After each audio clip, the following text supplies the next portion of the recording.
Hey guys, tonight we're stepping back into a world where winter decided to overstay its welcome by about 2 centuries. You survived the Black Death, congratulations. You rebuilt your village, reclaimed your fields, maybe even learned to smile again. But now the sky's gone grey and stayed that way.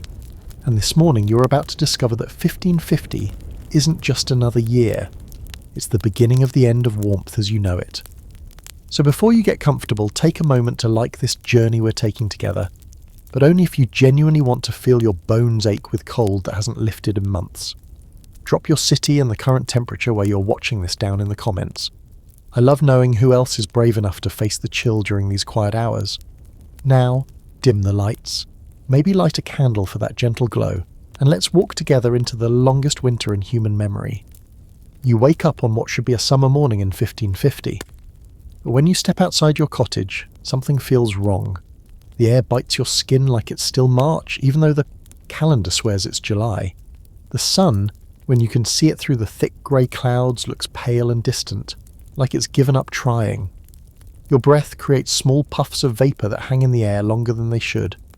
Listen to the silence where birdsong should be. The usual symphony of summer life has gone quiet. Even the insects seem confused, sluggish, waiting for warmth that isn't coming. You pull your cloak tighter around your shoulders and notice your neighbours doing the same.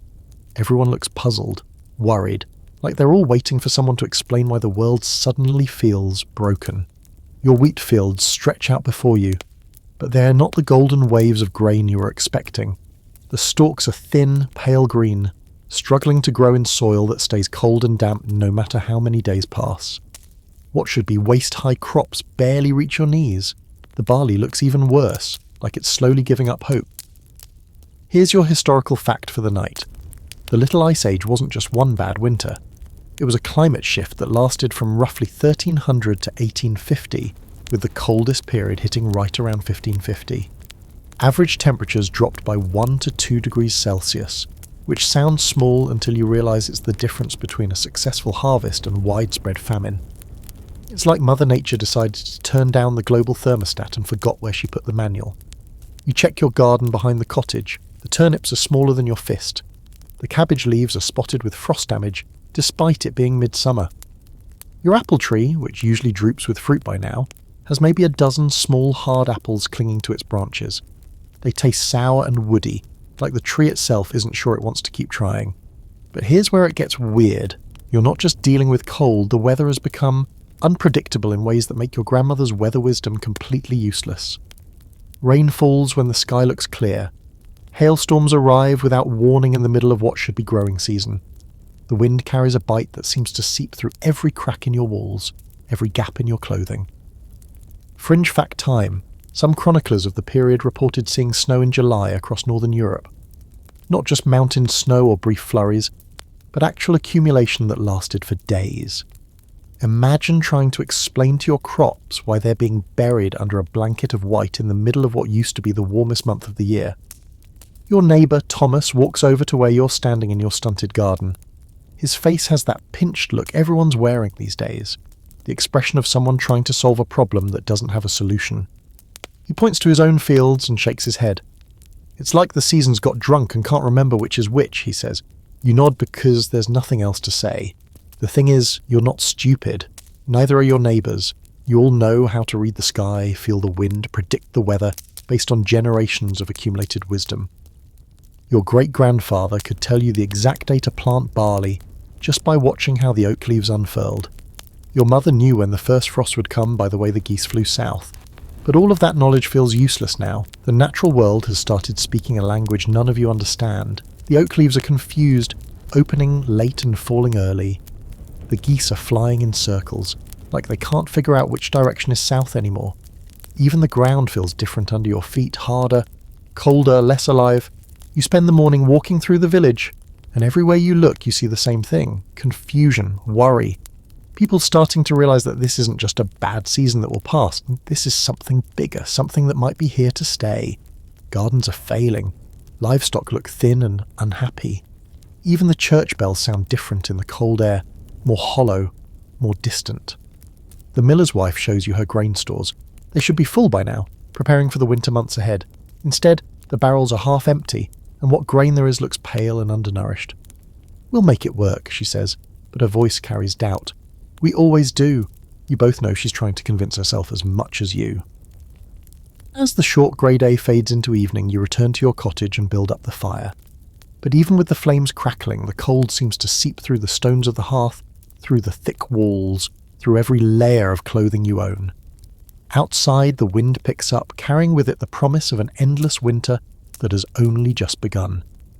You fall asleep that night to the sound of wind rattling your shutters, and you dream of summers that used to exist, of fields golden with grain, of warm air that didn't bite your lungs when you breathed.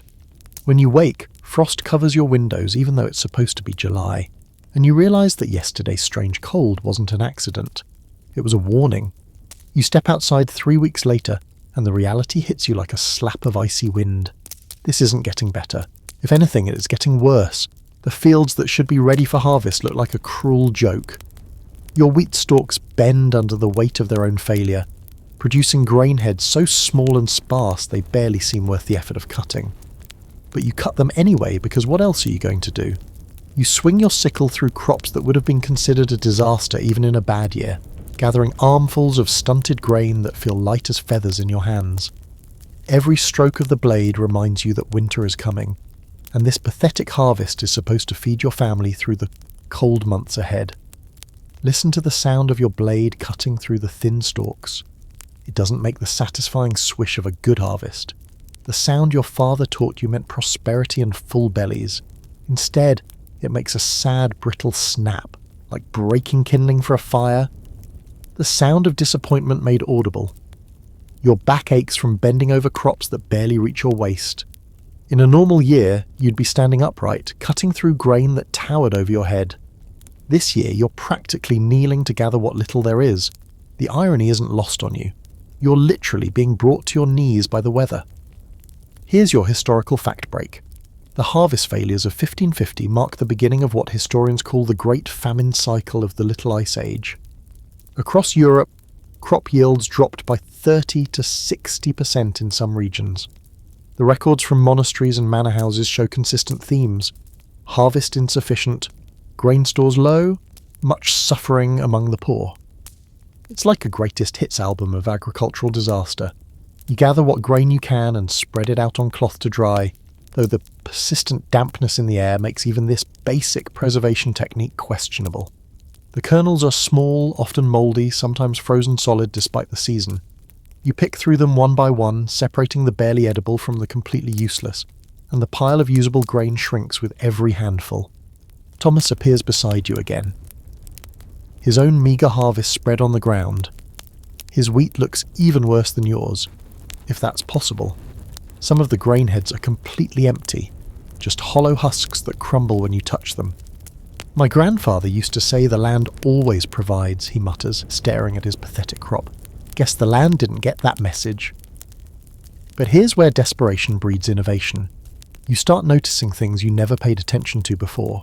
The wild grasses growing along the field edges, the roots your grandmother mentioned in passing but never needed to harvest, the berries that grow in the hedgerows that you usually left for the birds. Suddenly, everything that grows becomes potential food. Fringe fact for you, during harvest failures of this period, people began systematically harvesting acorns, processing them to remove the bitter tannins, and grinding them into flour. Acorn bread became so common in some regions that recipes appeared in household manuals. Imagine explaining to your great-grandfather that you're literally eating tree nuts to survive while standing in fields of grain. You spend an entire afternoon learning to identify which weeds are edible. The dandelions growing wild in the abandoned corners of fields, the nettles that sting your hands but can be boiled into something resembling soup, the tough stringy grass that grows along the river that can be ground up and mixed with what little real flour you have. The village starts to feel different. People move more slowly, talk more quietly, hoard their resources more carefully. The easy generosity of good harvest years disappears, replaced by careful calculation. How much grain do you need to last until spring? How much can you spare to help a neighbour? How much do you need to save for seed, assuming there's even going to be a next year? You watch children playing in the stubbled fields, running between the cut stalks, and realise they're smaller than they should be. Not just young, but actually smaller, thinner, as if the lack of food is already beginning to show in their faces and limbs. They laugh and play because they're children, but their parents watch them with worried eyes. The miller confirms what everyone already knows, but no one wants to say out loud. The grain stores won't last through a normal winter, much less whatever this endless cold season is turning into. He started mixing sawdust with flour to make it stretch further. Not because he's cheating anyone, but because pure flour has become too precious to use at full strength. Here's your debate among scholars. Some historians argue that the Little Ice Age forced agricultural innovation that ultimately made European farming more resilient. Others maintain that it simply caused widespread suffering with little long-term benefit. Standing here looking at your failed harvest, covered in mud and frustrated sweat despite the cold, you're pretty sure you know which side you're on. Evening falls early, the way it does when the sky stays grey all day. You carry your meagre harvest inside and spread it on your table to count. One small barrel of questionable grain, a handful of dried berries, some root vegetables that look more like wood than food, is not enough. It's not even close to enough, but you're not giving up. Tomorrow you'll start processing the acorns. You'll learn to make nettle soup. You'll figure out which roots are edible and which ones will kill you. Because here's the thing about survival. It's not noble or heroic, it's just stubborn. It's waking up every morning and deciding to keep trying even when the world seems determined to starve you. You fall asleep that night listening to the wind rattle your nearly empty grain barrels, and you dream of springs that might never come, of warmth that feels like a fairy tale, of harvests that exist only in memory now. 2 months into what should have been autumn, you wake to a sound you've never heard before. Silence. Complete total silence where the river used to murmur past your village. You dress quickly and step outside to investigate, and what you see stops you cold. The river isn't just low, it's frozen, in September. You walk down to what used to be the water's edge, your boots crunching through frost-covered grass that shouldn't exist for at least another month. The river that powered your mill, watered your crops, and provided fish for your table has turned into a solid ribbon of ice stretching as far as you can see in both directions. It's like looking at a road made of winter. Listen to the silence where water used to flow. The constant background murmur that defined your village life has stopped, replaced by the crystalline quiet of ice that's thick enough to walk on. You tap it with your boot, and the sound echoes hollow and strange, like knocking on the door of a house where nobody lives anymore. Thomas is already there when you arrive, staring at the frozen water with the expression of someone whose world has just shifted on its axis. The mill wheel's seized up solid, he says without looking at you. Can't grind grain without water to turn the stones? His voice carries the flat tone of someone stating facts that are too big to feel emotional about yet. Here's your historical fact that'll keep you awake tonight. During the Little Ice Age, major rivers across Europe froze solid for months at a time, something that happened rarely if ever during warmer periods. The Thames in London froze so thick they held frost fairs on the ice, complete with booths, games and roasted meat. But those were celebrations. This is survival. You kneel down and place your palm against the ice. It's thick, solid, opaque white in some places and clear as glass in others. Through the transparent sections, you can see the riverbed, dried leaves trapped in the frozen water like insects preserved in amber. Fish hang suspended in the ice, frozen mid-swim, their eyes wide and glassy. But here's where it gets really weird. This isn't just about the river freezing, it's about everything that depends on that river stopping too. The mill can't operate, which means no ground flour, which means the bread that was already scarce becomes impossible. The water wheels that power various village crafts grind to a halt. Even washing clothes becomes a major ordeal. Fringe fact time, some communities during this period took to melting ice for drinking water, but the process required so much fuel. For fires that families had to choose between staying warm and staying hydrated. Imagine having to burn your furniture to melt ice for water while sitting in a house that's barely above freezing. You spend the morning experimenting with different ways to break through the ice. Hammers bounce off harmlessly. Hot coals placed on the surface create small puddles that refreeze within minutes. Axes chip away tiny fragments but barely make a dent in the overall thickness. The river has become a solid entity, impervious to your tools and completely indifferent to your needs. The village baker arrives with a wheelbarrow full of grain that he can't grind into flour. He stares at the frozen mill wheel with the expression of someone watching their livelihood crystallize before their eyes. How long does ice this thick take to melt? He asks. Nobody has an answer because nobody has ever seen anything like this before. You notice other changes too. The water troughs for livestock are solid blocks of ice. The communal well in the village square requires constant work to keep a small section open for drawing water. Even the puddles in the road have become permanent obstacles, slick patches of ice that turn every journey into a potential disaster. Here's your scholarly debate for the evening. Some historians argue that the river freezing forced communities to develop new water management strategies that made them more resilient. Others point out that many villages simply didn't survive this transition, that the loss of water power and easy access to fresh water caused widespread abandonment of settlements. Standing here looking at your frozen lifeline, you can see both possibilities. Children from the village arrive and immediately start sliding on the ice, turning your crisis into their playground. They're too young to understand the implications of a frozen river, too innocent to grasp that their laughter is echoing over what might be the death of your community's way of life. But watching them play, you feel a strange mix of dread and wonder. The ice isn't just functional disaster, it's beautiful in a terrifying way. Frost patterns swirl across the surface like intricate artwork. Air bubbles trapped beneath create constellations of silver dots. In some places the ice is so clear you feel like you're looking down through a crystal window into another world. By evening, someone has figured out that you can haul buckets of ice into the mill and position them near the fire to create steam that can turn the wheel, sort of. It's inefficient, labour-intensive, and produces barely enough power to grind a handful of grain, but it's something. Progress measured in teaspoons instead of bushels. You help carry ice for a few hours, your hands going numb despite thick gloves, your back aching from lifting awkward frozen chunks. Each bucket of ice yields maybe enough steam to grind a cup of grain, and the fire requires constant feeding with fuel you can't really spare. It's like trying to power your entire life with a candle flame. That night, you lie in bed listening to the absolute silence where flowing water used to sing your village to sleep.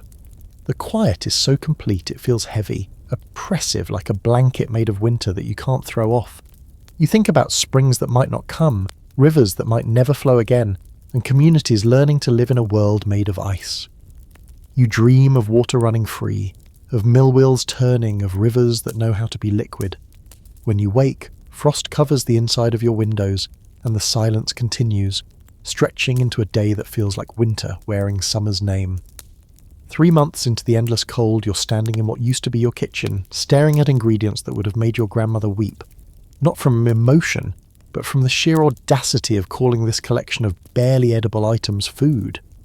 You've got acorn flour that tastes like sawdust mixed with regret, nettle soup that's more water than substance, and bread made from bark that crunches between your teeth like chewing on disappointment.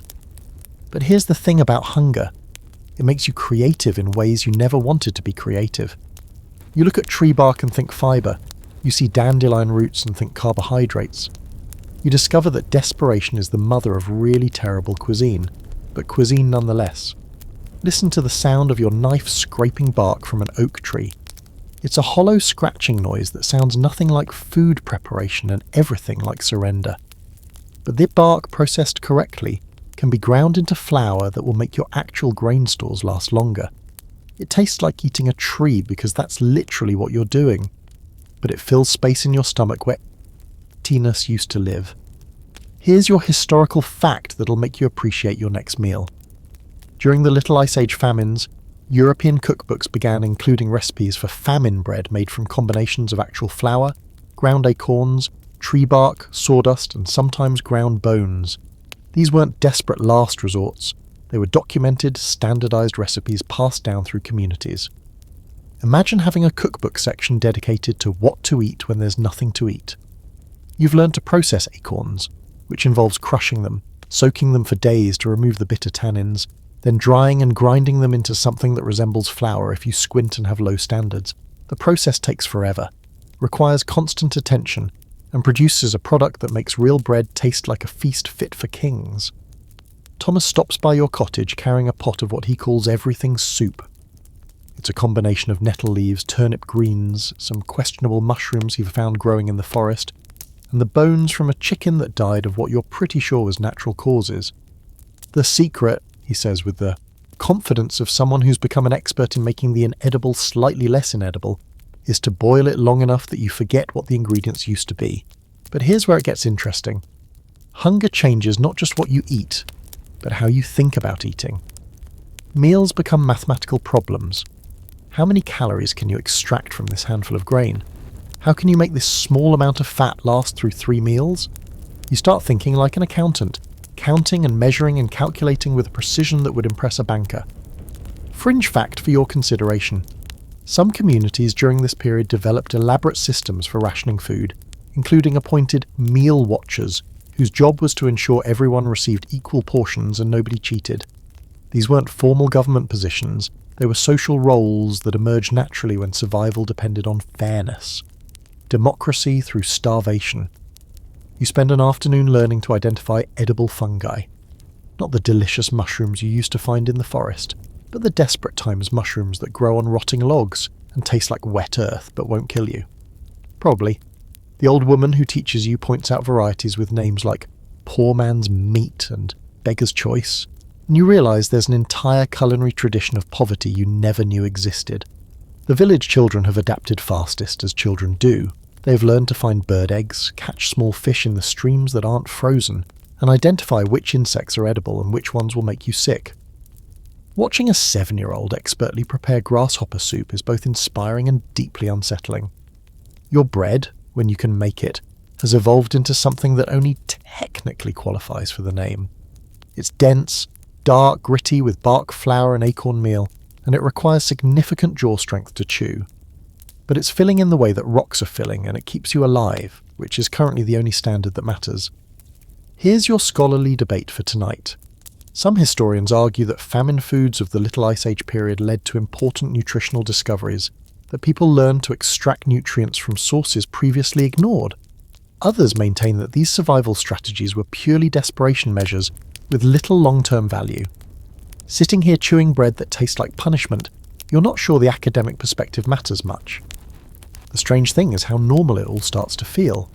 Eating bark becomes routine, nettle soup becomes comfort food. You find yourself preferring the bitter taste of acorn flour because it means you're eating something substantial, something that will help you survive another day. Your palate adapts to scarcity the way your eyes adjust to darkness. You develop rituals around these survival meals. Saying grace becomes more sincere when you're genuinely grateful for tree bark and questionable mushrooms. Sharing food becomes a sacred act when every bite represents real sacrifice. Community meals turn into exercises in equity that would make philosophers proud.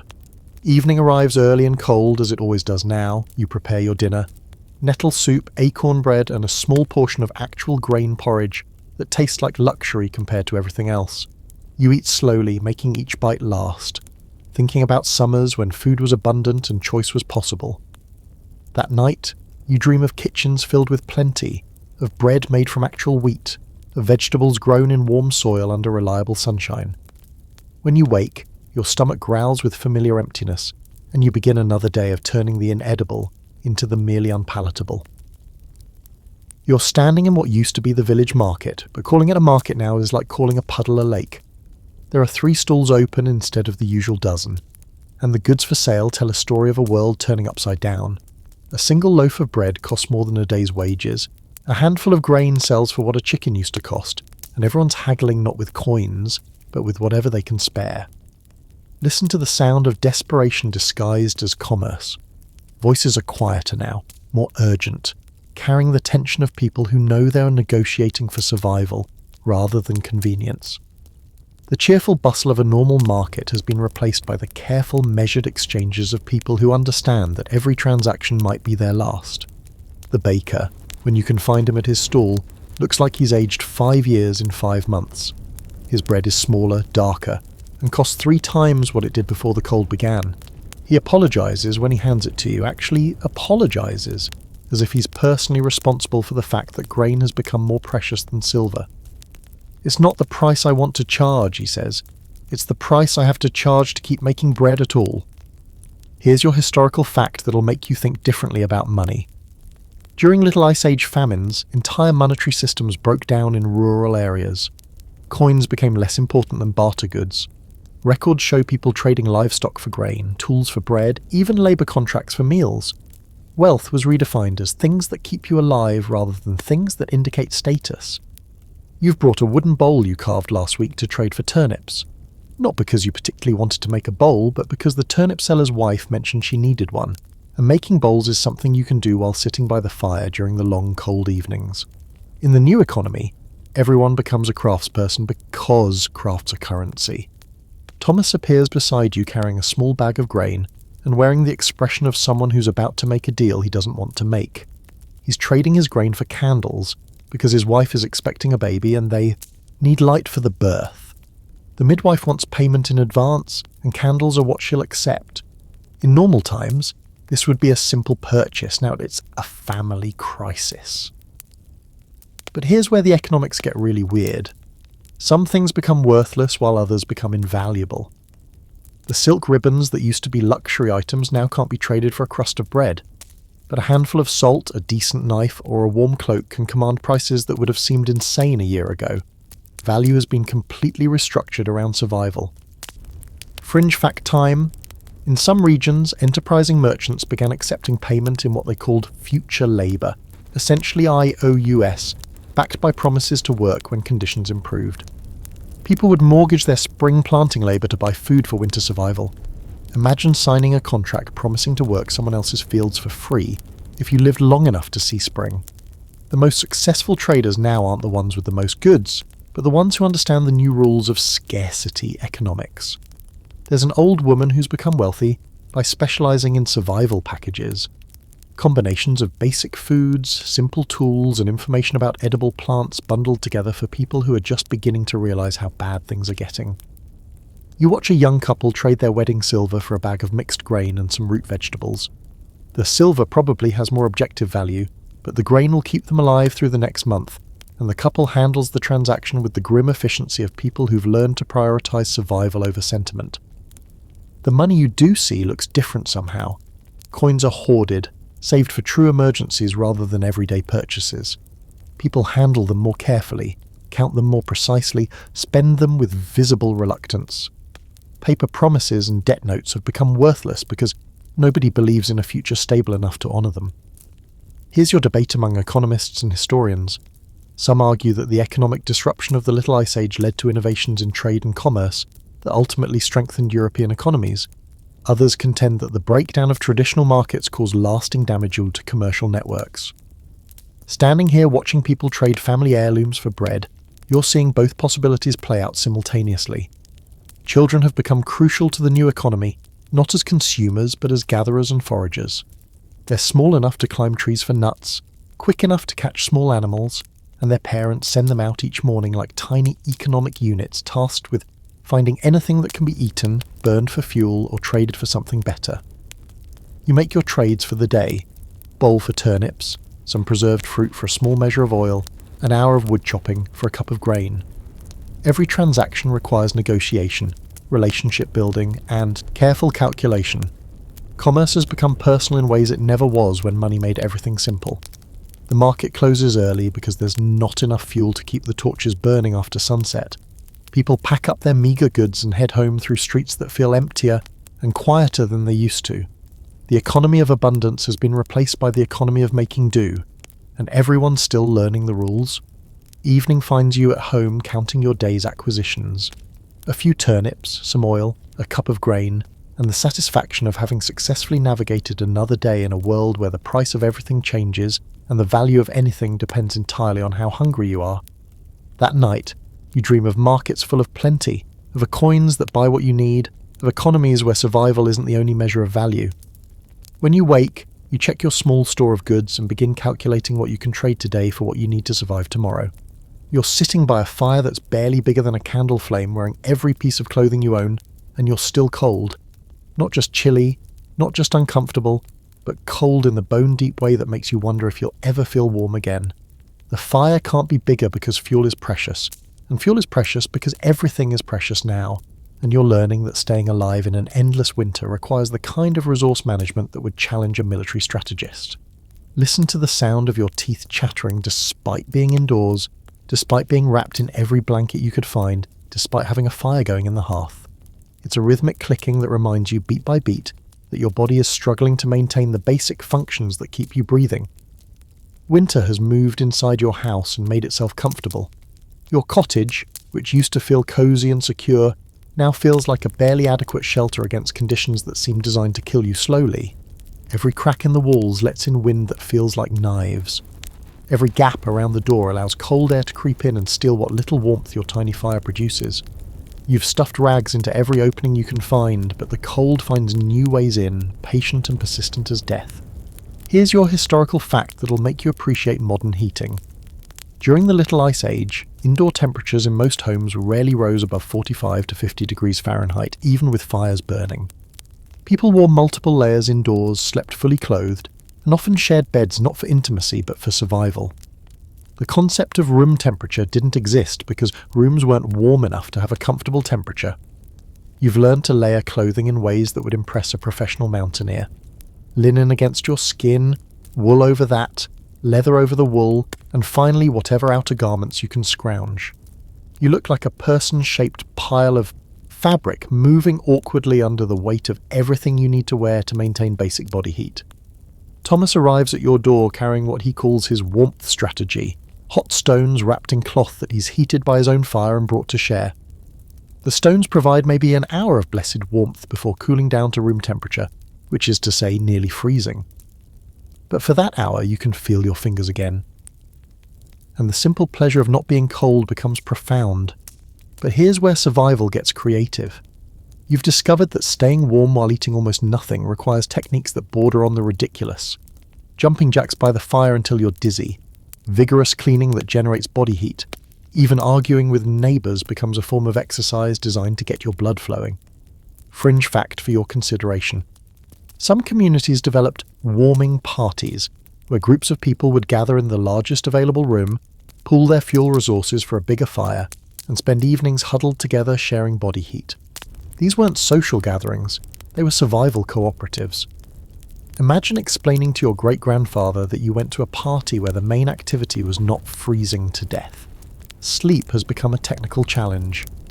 You go to bed wearing your day clothes plus additional layers, under every blanket you own, and you still wake up multiple times during the night because the cold has seeped through all your defences. Some nights you sleep in the main room near the dying embers of the fire instead of your bedroom, trading comfort for the possibility of maintaining body temperature. The children in the village have developed their own warming strategies that adults are starting to adopt. Constant motion during daylight hours, group huddles that move around the village like mobile heating units, games that involve enough physical activity to generate heat, but not enough to drain their limited energy reserves. You've learned to eat warm food not for taste or nutrition, but for the temporary internal heating it provides. A bowl of hot soup, even thin nettle soup, can warm you from the inside for maybe 30 minutes. You time your meals not around hunger, which is constant, but around when you need that brief internal reprieve from the cold. Here's your scholarly debate for tonight. Some historians argue that the extreme cold of the Little Ice Age led to architectural innovations and improved heating technologies that ultimately made European homes more comfortable. Others point out that most people simply suffered through it without significant technological advancement. Sitting here shivering despite your best efforts, you're pretty sure comfort was a luxury few could afford. The irony isn't lost on you that staying warm requires energy you don't have because you're not eating enough.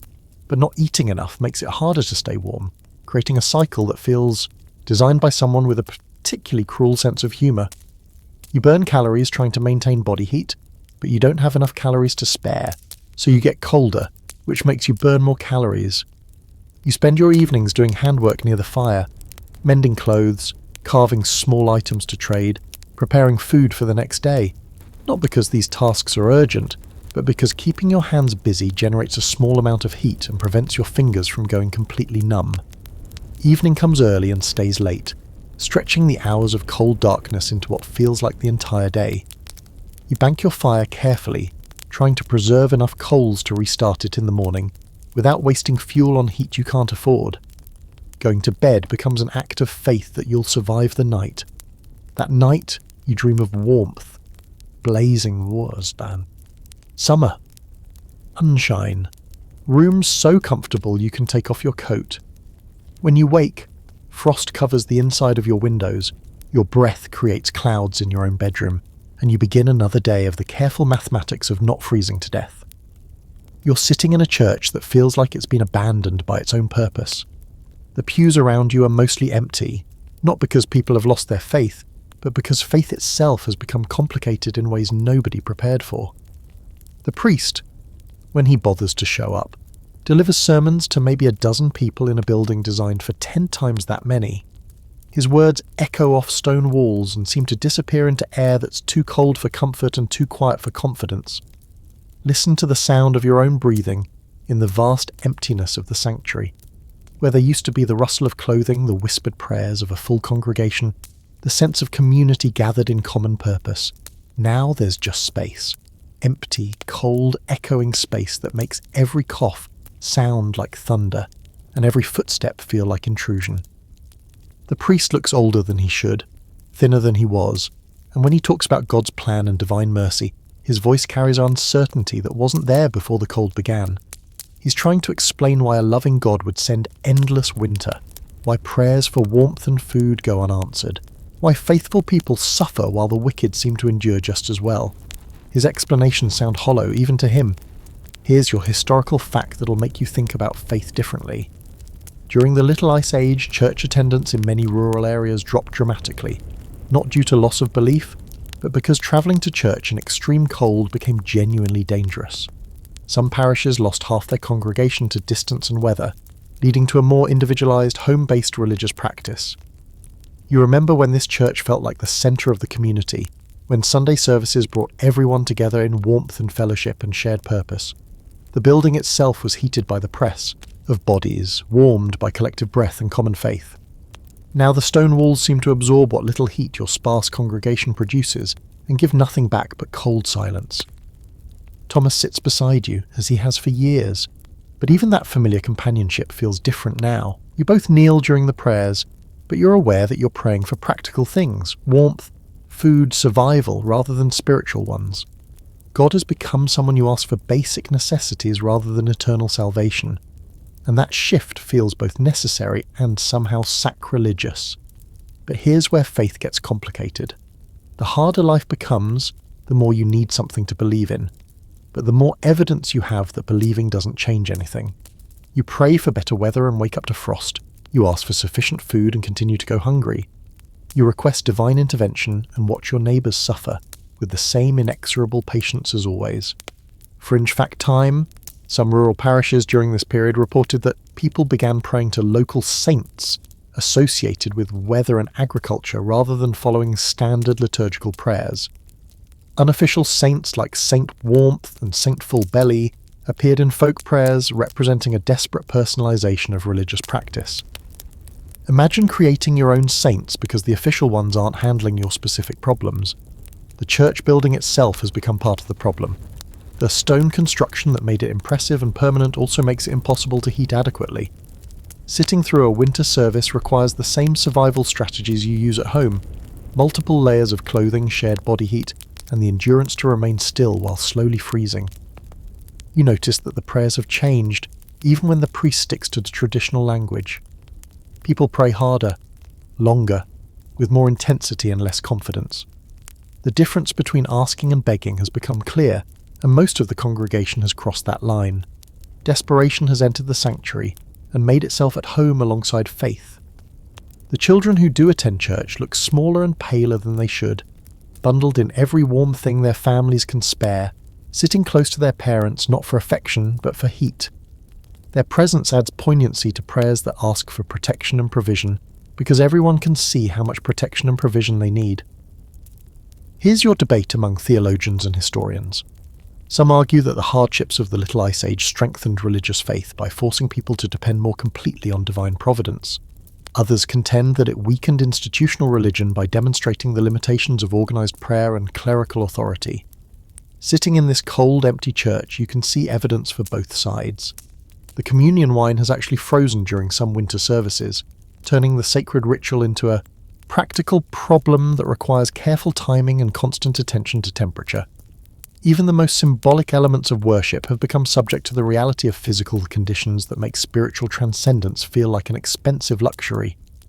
You find yourself paying more attention to the church windows, not for their spiritual symbolism, but because they show you what the weather is doing outside. Prayers become timed around practical concerns. How long can you stay before you need to get home and tend your fire? How much exposure to cold can you endure for the sake of your soul? The offering plate passes with much less money than it used to, but occasionally with more valuable items. People give what they can spare, but what they can spare has changed dramatically. Instead of coins, you see offerings of food, bits of fuel, even hand-carved items that represent hours of work by firelight. Evening prayer becomes something you do at home, alone, or with your family, because travelling to church after dark in winter conditions risks more than your spiritual welfare. Religion has become privatised by necessity, turning every cottage into its own small chapel where faith has to survive without community support. That night, you pray before sleep with the same intensity you used to reserve for major crises, because every night has become a major crisis. You ask for warmth, for food, for survival, and for the kind of faith that can endure unanswered prayers without breaking completely. 6 months into the endless winter, you wake up to find that someone has carved a small wooden figure and left it on your doorstep. It's crude, clearly made by amateur hands during long evening hours by firelight, but it's wearing a tiny knitted cap and holding what looks like a miniature loaf of bread. There's no note, no explanation, just this small offering that somebody thought you needed. You bring it inside and set it on your table, not because you think it's sacred, but because in a world where everything feels broken, small acts of kindness start to feel miraculous. You don't know who made it or why they chose your door, but the fact that someone spent precious time and materials creating something meant to comfort a neighbour feels like prayer made tangible. Listen to the conversations happening in the village now, the way people talk about luck and blessing and providence. Mrs. Eleanor found a cache of hidden grain in her late husband's workshop and calls it a gift from beyond. Young Peter discovered edible mushrooms growing in his cellar and attributes it to the saint of lost things. Faith has become more personal, more immediate, less dependent on official channels. Here's your historical fact that'll make you think about organised religion differently. During crisis periods of the Little Ice Age, folk religion flourished in ways that often put it at odds with official church doctrine. People created their own patron saints, developed personal prayer rituals, and attributed survival to divine interventions that had nothing to do with established theology. The wooden figure on your table becomes part of a routine you didn't plan but somehow need. You find yourself nodding to it when you pass, touching it gently when you're worried, even talking to it when the cold and hunger make everything feel impossible. It's not exactly worship, but it's not exactly not worship either. It's something in between, something personal, something that works. Thomas stops by and notices your small carved guardian. "I've got one too," he says, pulling a similar figure from his pocket. "Different face, but same general idea. Anna down the lane has been making them for anyone who needs one." You realise there's an entire unofficial saint-making operation happening in your village. One person creating hope for others, one small carving at a time. But here's where folk religion gets interesting. People start attributing survival to their homemade saints in ways that feel both superstitious and entirely reasonable. When you find an unexpected source of fuel, when your food lasts longer than it should, when you wake up warmer than you expected, the little wooden figure gets the credit. Fringe fact for your consideration. Historical records from this period mention miracle foods, instances where people claimed small amounts of grain or other provisions multiplied mysteriously to last longer than physically possible. Whether these were actual miracles, careful rationing that felt miraculous, or simply hopeful accounting, they provided psychological sustenance when physical sustenance was scarce. You start noticing other forms of unofficial religious practice throughout the village. People hanging bundles of herbs that aren't exactly blessed, but aren't exactly not blessed either. Small shrines made from stones and candles appearing at crossroads. Prayer circles that meet in homes instead of church, where people ask for specific practical help, rather than general spiritual guidance. The children have developed their own saints. Saint Find Food, who helps them locate edible plants. Saint Warm Feet, who keeps their shoes from soaking through in snow. Saint Good Dreams, who protects them from nightmares about being cold and hungry. These aren't official religious figures, they're survival tools disguised as spirituality. Your wooden saint develops a personality through your interactions with it. You start thinking of it as patient, understanding, sympathetic to practical problems. When you're measuring out grain and trying to make it last another week, you explain your calculations to the small carved figure, and somehow having a listener, even a wooden one, makes the problems feel more manageable. Here's your scholarly debate for tonight. Some historians argue that folk religious practices during crisis periods represented genuine spiritual innovation, new forms of faith emerging from authentic. Need others maintain that these were merely psychological coping mechanisms with no real theological significance? Sitting here with your hand resting on a wooden saint carved by your neighbour, you're not sure the distinction matters. The official church struggles to respond to this explosion of unofficial religious practice. The priest delivers sermons about proper worship and authorised saints, but his congregation continues to carry homemade talismans and pray to personalised spiritual figures. Authority has become less important than effectiveness, doctrine less relevant than comfort. You find yourself creating small rituals around your wooden saint, touching it before meals to bless your meagre food, holding it during storms to feel protected, setting it by your bedside to guard your sleep. These aren't practices anyone taught you. They're responses to needs that official religion doesn't seem equipped to address. Evening brings its usual challenges, but now you face them with a tiny wooden ally. You bank your fire, secure your food stores, and prepare for another cold night, but you do it all under the patient wooden gaze of someone who understands practical problems and doesn't judge you for having them. That night, you dream of saints who carry tools instead of symbols, who understand hunger and cold and fear, who perform miracles that involve finding food and staying warm. When you wake, your wooden saint is still there, still patient, still somehow reassuring in its simple presence. You're sitting across from Father Benedict, the village priest, in what used to be comfortable conversations about faith and community, but now feels like a theological crisis meeting. His face is gaunt, his robes hang loose on his shrinking frame, and when he talks about God's plan and divine providence, you can see hunger in his eyes that makes his words feel hollow. Even the clergy are starving, and that changes everything about spiritual authority. Listen to the way he explains suffering now, the careful words he uses to justify why faithful people are dying, while wicked ones survive just as poorly but without the burden of expecting divine intervention. His theology has become defensive, apologetic, as if he's trying to convince himself as much as you that there's still meaning in worship when worship doesn't seem to change anything practical. God tests those he loves, Father Benedict says, but his voice lacks conviction. You both know this isn't a test anymore. It's an endurance contest where faith competes with survival instincts and frequently loses. The comfortable certainties of religious explanation break down when you're choosing between heating your home and feeding your family, when prayer time conflicts with foraging time, when spiritual needs become luxury items you can't afford. Here's your historical fact that'll reframe everything you think about medieval faith. During the Little Ice Age famines, several documented cases exist of clergy abandoning their posts not from loss of faith, but from practical inability to serve communities that couldn't support them. Priests became refugees too, leading to widespread periods without formal religious services and the rise of lay-led spiritual communities. You find yourself asking questions that would have seemed blasphemous in easier times. If God controls the weather, why is he sending endless winter? If prayer has power, why do your most fervent requests go unanswered? If the church teaches that suffering brings spiritual reward, why does starvation feel like punishment rather than blessing? These aren't academic theological debates. There are survival questions with eternal implications. Thomas joins your conversation, bringing his own theological confusion. His wife lost their baby during the cold months, and he's struggling to reconcile a loving God with the death of an innocent child from conditions that seem entirely preventable by divine intervention. His faith hasn't disappeared, but it's become angry, demanding, less patient with explanations that don't address practical grief. But here's where theology meets reality in ways that reshape both.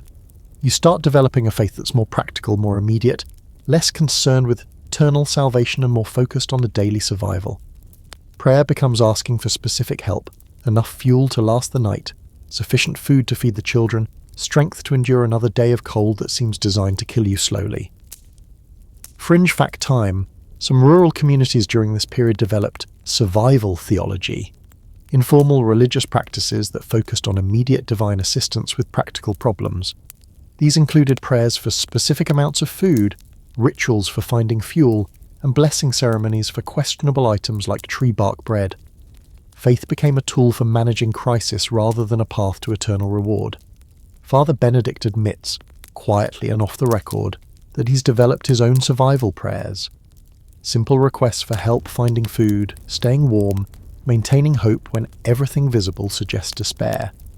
His official sermons still follow church doctrine, but his private prayers have become as desperate and practical as everyone else's. The children ask the hardest theological questions. Why doesn't God make it warm? Why do babies die if God loves everyone?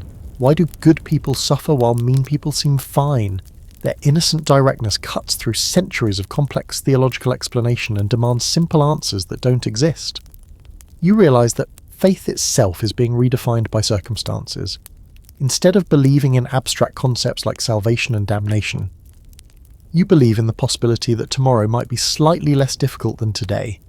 Instead of worshipping an all-powerful deity, you're grateful to whatever force might be listening when you find an unexpected source of food or fuel.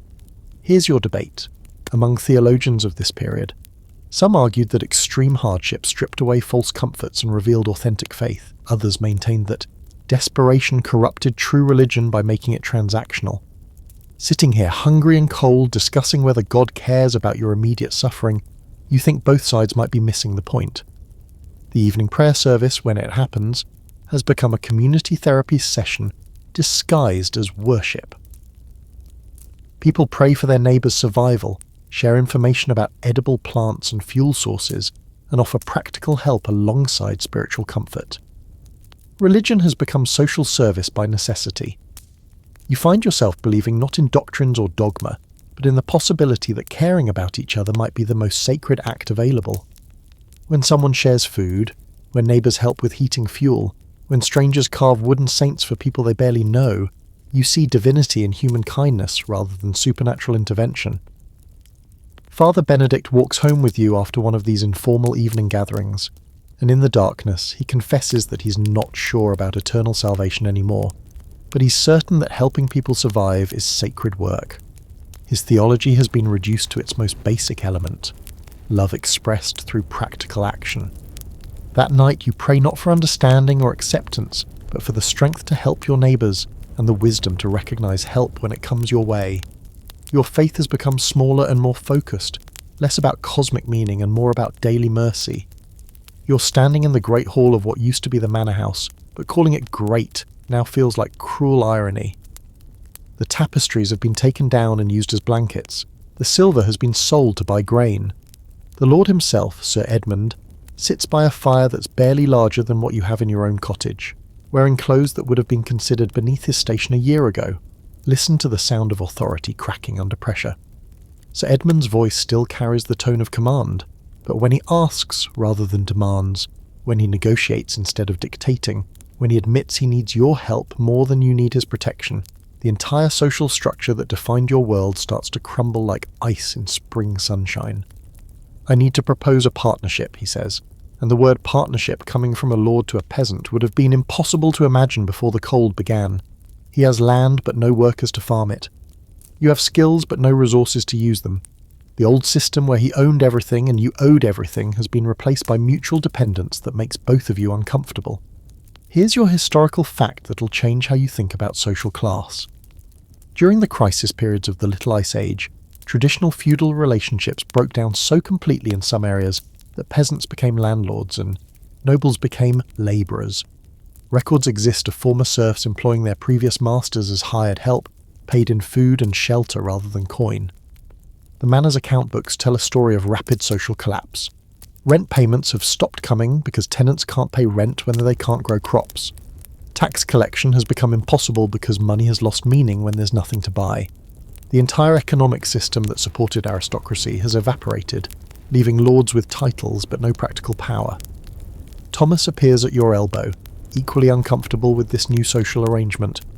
He's been asked to manage the manor's remaining grain stores because he's good with numbers, and Sir Edmund's steward fled south months ago. A peasant overseeing a lord's food supply would have been unthinkable before, but survival makes strange partnerships necessary. But here's where politics get really interesting. Power hasn't disappeared. It's been redistributed based on practical skills rather than inherited status. The blacksmith who can repair tools has become more important than the nobleman who owns land he can't work. Knowledge about edible plants trumps knowledge about court etiquette. Ability to find food matters more than ability to trace bloodlines. Fringe fact for your consideration. Some manor houses during this period were literally abandoned by their owners, who fled to warmer regions or simply died of starvation. Peasant families moved into the empty buildings, not as servants, but as occupants, leading to situations where former serfs lived in greater comfort than their previous masters. Sir Edmund offers you a deal that would have seemed impossible under the old system. You'll organise the planting and harvesting of his remaining arable land, using whatever methods you think best, and in return you'll keep half the crop plus use of the manor's tools and workshop.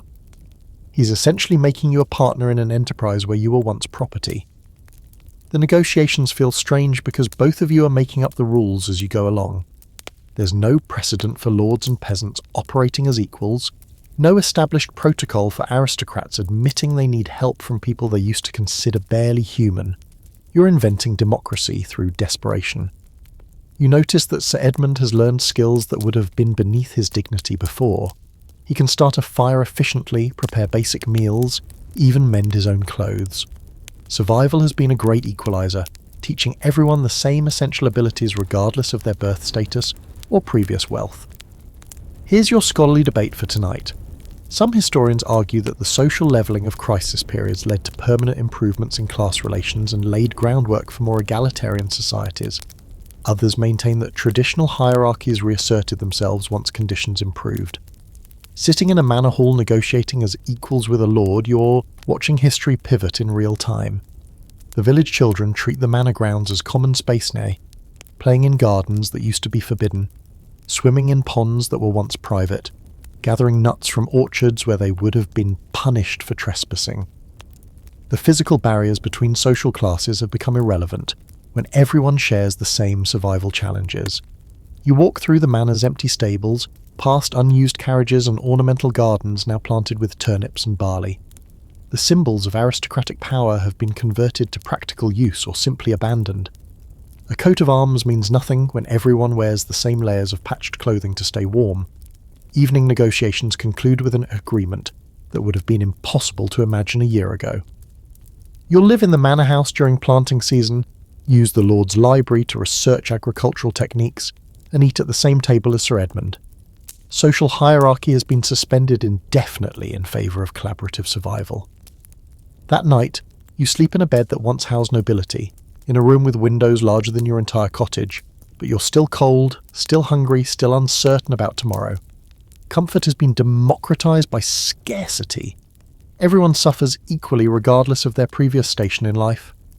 You're sitting in what used to be the village council meeting, except now it includes people who were never allowed to participate before, women whose husbands died during the cold months, young men who haven't inherited property yet, even some of the older children whose foraging skills have become essential to community survival. Desperation has turned your village into an accidental democracy, where participation is based on contribution rather than status. Listen to voices that were never heard in governance before. Martha, the miller's widow, explaining her plan for rationing grain stores. Young Peter describing the best locations for finding edible roots. Old Anna sharing her knowledge about preserving food through winter months. The conversations sound different because they include perspectives that were systematically excluded when times were easier. The traditional village leadership, the reeve, the bailiff, the prominent landowners, still sit at the table, but their authority has been diluted by practical necessity. They don't know how to organise food distribution or coordinate survival efforts, because those were never skills aristocratic power required. Real leadership has devolved to people who understand practical problems and practical solutions.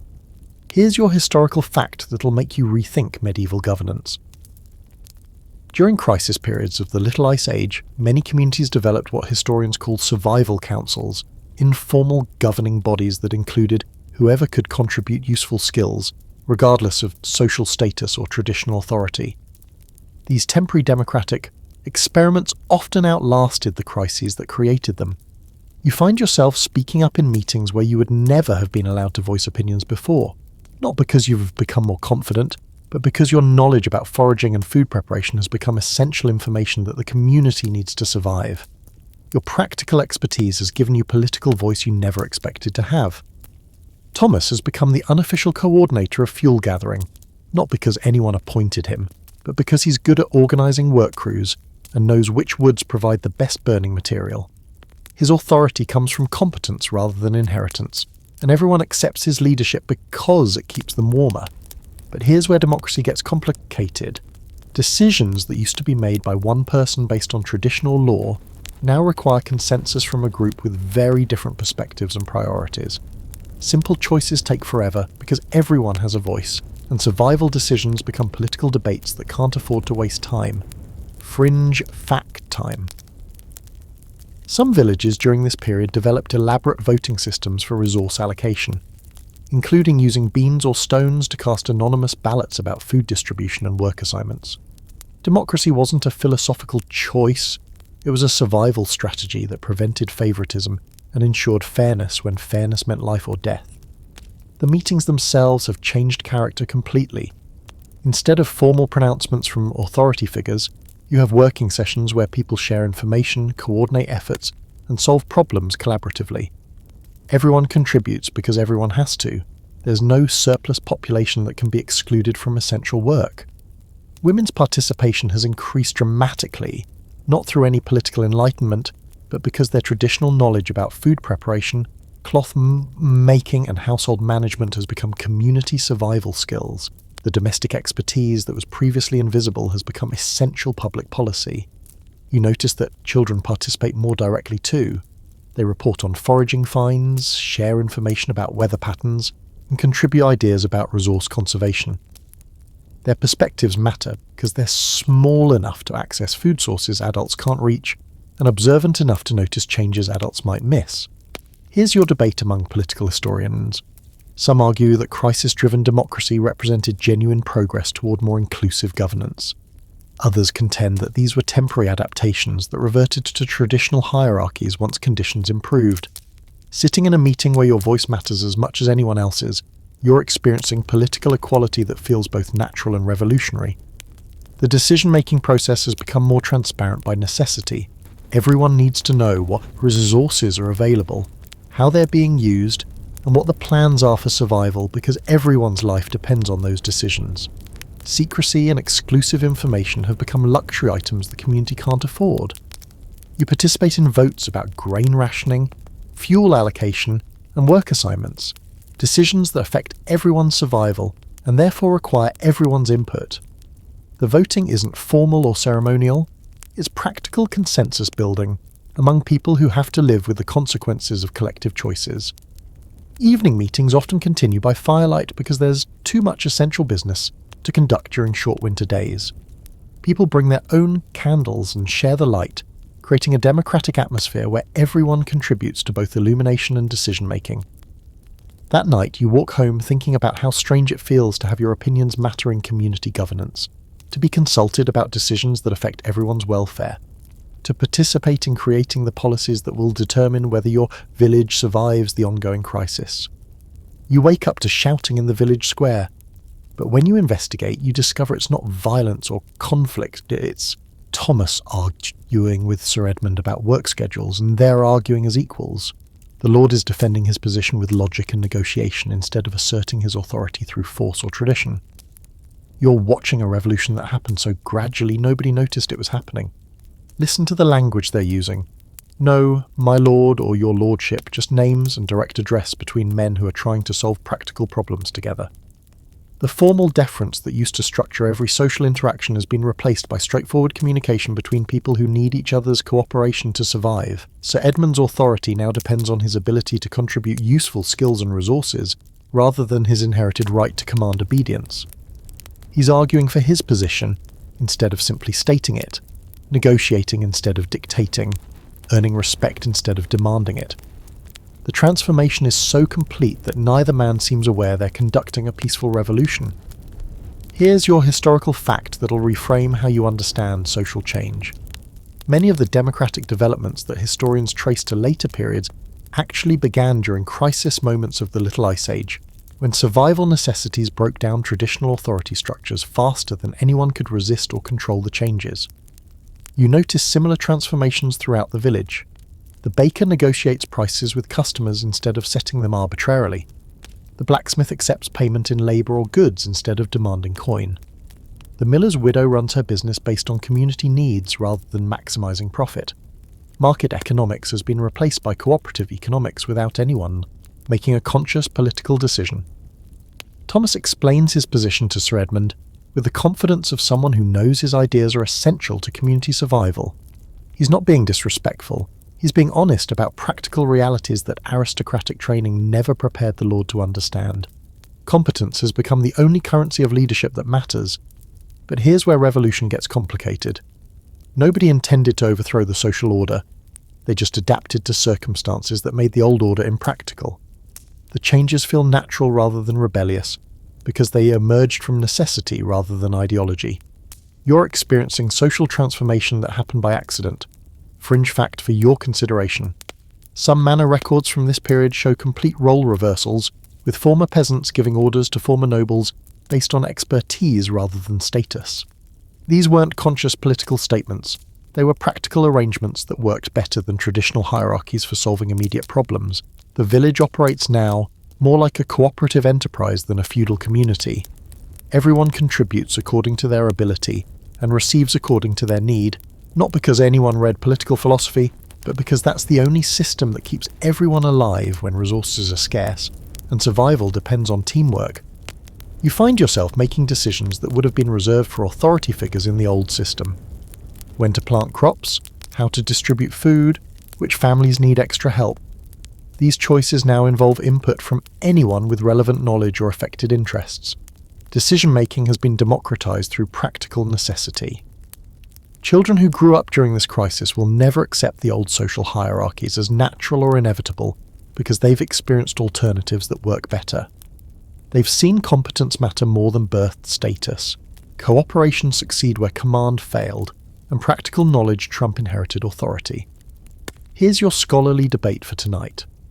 Some historians argue that accidental revolutions are more lasting than intentional ones because they prove that alternative systems work rather than just asserting they should work. Others maintain that changes driven by crisis revert quickly once normal conditions return. You're living through the test case. The evening meeting includes discussion about what happens when and if conditions improve. Will Sir Edmund expect his traditional authority to be restored? Will the community continue cooperative decision-making? Will the democratic practices developed for survival be extended to normal governance? Nobody has answers because nobody planned this transformation. You walk past the manor house where Sir Edmund is working in his garden, alongside former peasants. Everyone dressed similarly, everyone focused on the same tasks, everyone contributing equally to community survival. The visible symbols of social hierarchy have disappeared so completely that children might not understand what they used to represent. Evening brings its usual challenges, but now you face them as part of a community that's learned to make decisions collectively, solve problems cooperatively, and distribute resources fairly. The revolution happened so quietly that only looking back do you realize how completely your world has been transformed. That night, you fall asleep thinking about power that comes from usefulness rather than inheritance, authority earned through contribution rather than claimed through tradition, and societies that organize themselves around human needs rather than ancient privileges. You're sitting across from Margaret in what passes for romantic conversation now, but romance has been redefined by survival in ways that would have seemed unthinkable before the cold began. She's wrapped in every warm thing she owns, you're sharing the heat from a single candle between you, and the sweet words you exchange are mostly about pooling resources and surviving winter together, rather than poetry and passion. Listen to the way you talk to each other now. Instead of compliments about beauty, you discuss her skill at preserving food. Instead of promises about eternal love, you negotiate practical arrangements for sharing fuel and shelter. Romance has become a business partnership disguised as affection, and somehow that makes it more honest and more intimate than the elaborate courtships of easier times. Margaret's hands are rough from work that ladies weren't supposed to do before the world changed. She can start a fire, prepare edible meals from questionable ingredients, and repair clothes with the skill of a professional seamstress. Her attractiveness has been redefined around competence rather than appearance, and you find her capabilities more appealing than any merely physical beauty could be. Here's your historical fact that'll make you think about love differently. During the Little Ice Age, marriage patterns changed dramatically as people prioritized survival skills over social status in choosing partners. Records show increases in marriages between different social classes and decreases in marriages based purely on financial advantage. Love became practical without becoming less genuine. You caught Margaret by bringing her firewood instead of flowers, by sharing information about edible plants instead of writing poetry, by offering to help with her winter preparations instead of serenading her under her window.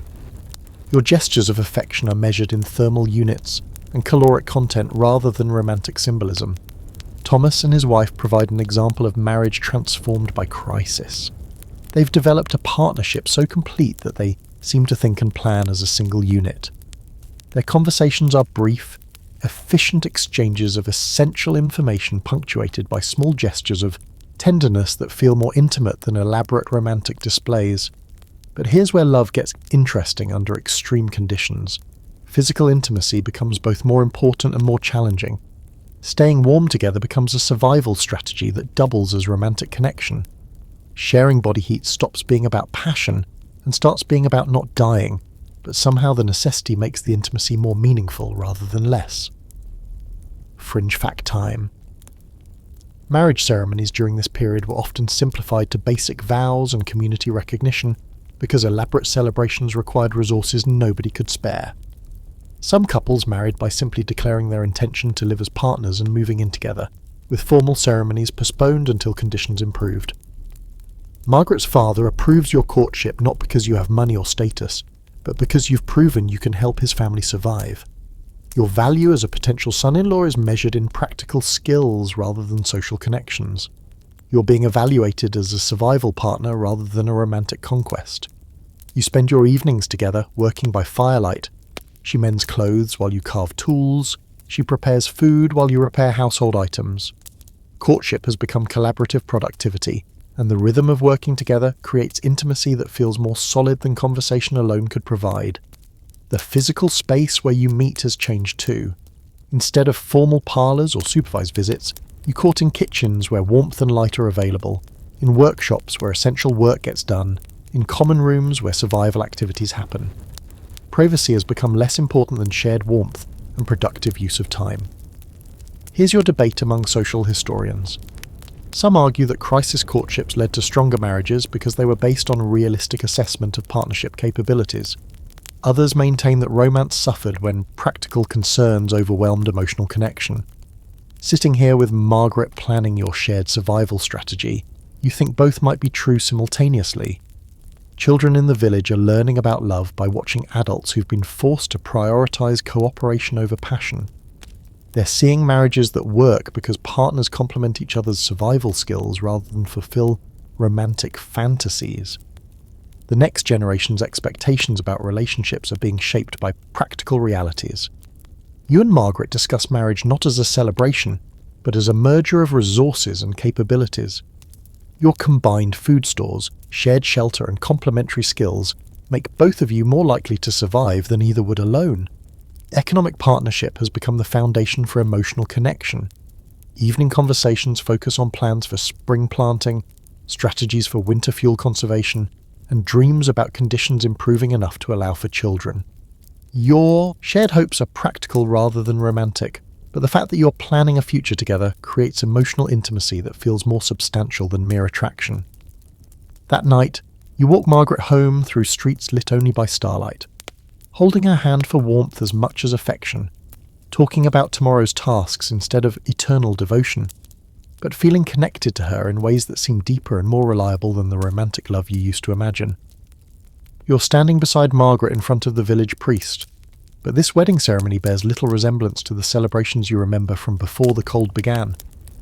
There are maybe 20 guests instead of the whole village, the feast will be soup and bread instead of multiple courses, and your wedding clothes are the same layers you wear every day with one borrowed nice cloak thrown over everything.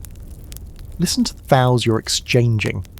Instead of traditional promises about better or worse, richer or poorer, you're pledging to share resources equitably, work together for mutual survival, and support each other through whatever additional hardships might come. Your marriage promises sound more like a survival contract than a romantic commitment. Margaret looks beautiful despite the practical limitations of winter clothing and scarce resources for preparation. Her beauty comes from competence and determination rather than elaborate dress or cosmetic enhancement. She's radiant with the satisfaction of someone who's chosen a reliable partner for facing an uncertain future. Here's your historical fact that'll change how you think about wedding traditions. During the Little Ice Age crisis periods, wedding ceremonies were often combined with practical community functions like food preservation workshops or fuel gathering activities. Celebrations became efficient multi-purpose events that served social needs while conserving resources. The wedding feast consists of contributions from every family in the village, but instead of abundance, it represents careful sharing of the precious resources. Each dish tells a story of sacrifice. Someone gave up their preserved meat, another contributed their saved grain. Families shared vegetables they'd stored for their own winter survival. Father Benedict performs the ceremony with obvious awareness that marriage now carries different meaning than it used to. His blessing focuses on partnership and mutual support rather than romantic fulfillment. He's marrying you not just to each other, but to the idea of collaborative survival in a world that's become hostile to individual efforts. But here's where wedding celebrations get creative under constraints. Music is provided by people singing together to stay warm rather than hired musicians. Dancing happens around the fire to generate body heat rather than for pure entertainment. Every aspect of celebration serves practical purposes while still creating joy and community connection. Fringe fact for your consideration. Some wedding gifts during this period were entirely practical: shared firewood, preserved food, and even promises of future labour rather than decorative items or luxury goods. Wedding registries, if they'd existed, would have focused on survival equipment rather than household decoration. Thomas gives a speech that would have been impossible at peacetime weddings. He talks about the bride and groom's complementary survival skills, their proven ability to work together under pressure, and their realistic prospects for keeping each other alive. It's the most honest wedding speech you've ever heard. Margaret's father officially transfers not just his daughter, but also her accumulated survival knowledge, her portion of family resources, and her responsibility for certain community tasks. The marriage negotiations involved practical discussions about resource management rather than romantic courtship traditions. You exchange rings made from carved wood instead of precious metal, not because you can't afford better, but because metal has become too valuable for purely symbolic use. The wooden rings represent practical commitment rather than expensive display, and somehow that makes them feel more meaningful. Here's your debate among anthropologists and historians. Some argue that survival-focused marriages were more honest and potentially longer-lasting than romance-based unions. Others maintain that necessity-driven partnerships lacked the emotional foundation needed for true intimacy. Standing here, pledging practical partnership with someone you genuinely love, you think the distinction might be false. The wedding celebration lasts only a few hours because fuel for lighting and heating can't be spared for extended festivities. But those hours are intensely meaningful, with every moment of warmth, light, and community connection feeling precious, because everyone knows how scarce such comforts have become. Children at the wedding learn about marriage by watching adults who've chosen partners based on realistic assessment of character and capability. They're seeing love expressed through practical support and collaborative problem-solving, rather than romantic gestures that don't contribute to survival. You and Margaret cut the wedding cake, which is actually bread made from a mixture of regular flour and acorn meal. Decorated with berries preserved from autumn and sweetened with honey that someone contributed from carefully hoarded stores. It tastes like celebration despite its humble ingredients. Evening brings the traditional wedding night, but transformed by circumstances into something both more and less than romantic fantasy. You and Margaret share warmth and intimacy in a space that's barely heated, under blankets that serve practical as well as symbolic purposes, beginning married life with honest awareness of what partnership means when survival is at stake. That night you fall asleep beside your new wife, thinking about the vows you've made, the community that witnessed them, and the future you're committed to building together, despite conditions that make every promise an act of faith in humanity's ability to endure. You're holding your first child, born during the coldest month of the worst winter anyone can remember, and the baby feels impossibly fragile in a world that seems designed to kill anything vulnerable.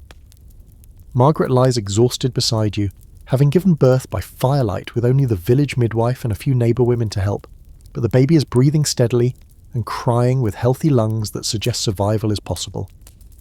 Listen to the sound of new life in a world that's been focused on death and survival. The baby's cry pierces the quiet of your cottage like a declaration that humanity intends to continue despite conditions that make continuance seem impossible. It's the most hopeful sound you've heard in months. The midwife, Mrs. Catherine, has become expert at winter births through necessity rather than choice. She's delivered 6 babies this season, all under conditions that would have been considered dangerous in normal times.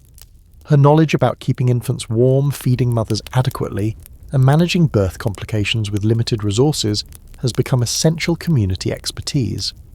Here's your historical fact that'll make you appreciate modern medical care. During the Little Ice Age crisis periods, infant mortality rates increased dramatically, but communities developed innovative techniques for newborn survival, including shared nursing arrangements, community warming systems for birthing rooms, and collective childcare that distributed the burden of keeping babies alive. Margaret needs extra food to nurse the baby, but extra food doesn't exist in quantities that normal circumstances would provide. The village women have organised a nursing support system where anyone with preserved food or access to nutrition contributes small amounts to ensure new mothers can produce adequate milk for their infants. You've prepared for this birth in ways that peacetime fathers never had to consider. Stockpiling extra fuel for heating the birthing room, gathering materials for improvising baby clothes, learning basic infant care techniques because professional help might not be available when needed. Fatherhood has become a survival skill rather than just an emotional role. But here's where new life becomes community investment. Everyone in the village has contributed something to your baby's survival. Fuel for warmth, food for the nursing mother, labour to maintain household functions while Margaret recovers, knowledge about infant care techniques. Your child belongs to the community in ways that go beyond traditional social bonds. Fringe fact time. Some communities during this period developed baby warming cooperatives, where infants were moved between households to take advantage of the best heated spaces, shared body heat from multiple adults, and distributed childcare responsibilities that prevented any one family from bearing the entire burden of keeping a baby alive. The baby sleeps between you and Margaret, not for family bonding, but for body heat conservation. Infant survival depends on maintaining core temperature, and the most efficient method is shared warmth from parents who sleep fully clothed under every available blanket. Romance has been temporarily suspended in favour of keeping your child alive. Thomas and his wife visit to see the new baby, bringing small gifts that are entirely practical: cloth for wrapping, preserved food for Margaret, and offers of help with household tasks. Their congratulations focus on successful birth and survival prospects rather than sentimental celebrations of new life. You notice how the other children in the village respond to your baby. They're protective and helpful in ways that suggest they understand how precious and vulnerable new life has become. Their play includes caring for infants as serious practice rather than casual imitation of adult activities. Here's your scholarly debate for tonight. Some historians argue that children born during crisis periods developed a greater resilience and survival skills. Others maintain that early hardship caused lasting developmental problems. Looking at your baby's alert eyes and strong grip, you hope the resilience theory proves correct. The naming ceremony happens at home rather than in church, because travelling with a newborn in winter conditions risks both your lives unnecessarily. Father Benedict comes to you, blessing the child in your own cottage, acknowledging that survival takes precedence over traditional ritual when the two conflict. Margaret's recovery requires community support that wouldn't have been necessary in easier times. Neighbour women take turns helping with cooking, cleaning and infant care while she regains strength. The traditional isolation of new mothers has been replaced by collective responsibility for ensuring both maternal and infant survival. Evening feedings become family and community events, with people gathering in your cottage because it's one of the warmer spaces available, and because sharing the work of keeping everyone comfortable makes survival easier for all. Your baby's care becomes a social activity that strengthens community bonds. That night, you lie awake listening to your child's breathing, marvelling at the stubbornness of life that insists on continuing even when conditions suggest it shouldn't. The baby sleeps peacefully between two parents who've learned to measure love in thermal units and feeding schedules rather than romantic gestures. You're sitting in the village council meeting that's become a monthly ritual of managed despair, listening to Thomas read the inventory numbers that everyone already knows by heart. 3 months of grain remaining if rationed carefully. Fuel supplies. Adequate for 6 weeks if used sparingly. 27 people in the village still capable of working, down from 45 at the beginning of winter, hope has become another resource to be measured and distributed carefully. Listen to the way people talk now, the careful language they use to discuss futures that might not exist. Nobody says when spring comes anymore, they say if conditions improve. Nobody makes long-term plans beyond the next few weeks. Even optimism has been rationed because false hope wastes emotional energy that people need for survival. Margaret sits beside you holding your baby who's managed to survive 2 months of conditions that kill stronger creatures daily. The child's existence represents a form of hope that nobody dares to articulate directly, but everyone draws strength from seeing new life persist despite circumstances designed to prevent it. Here's your historical fact that'll help you understand psychological survival.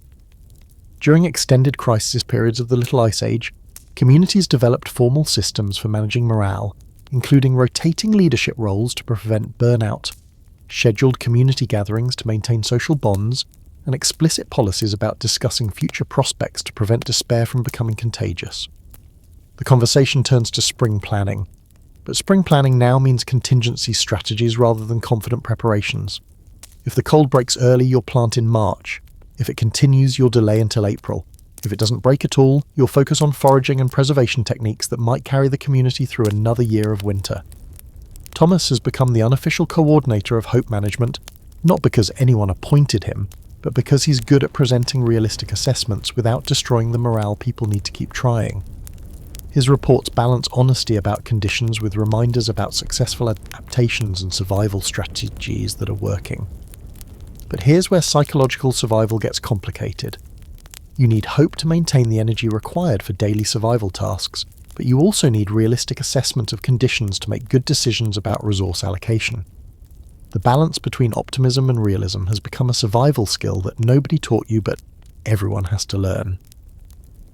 Fringe fact for your consideration.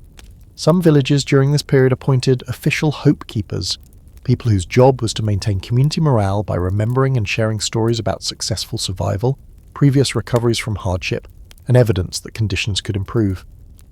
Mental health became a community resource requiring active management.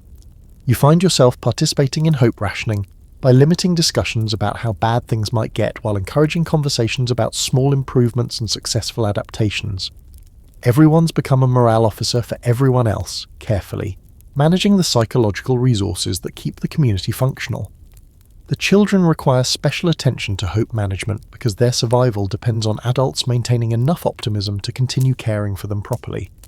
You watch the village children playing games that incorporate survival themes, turning necessary skills into entertainment that keeps them engaged without dwelling on the seriousness of their situation.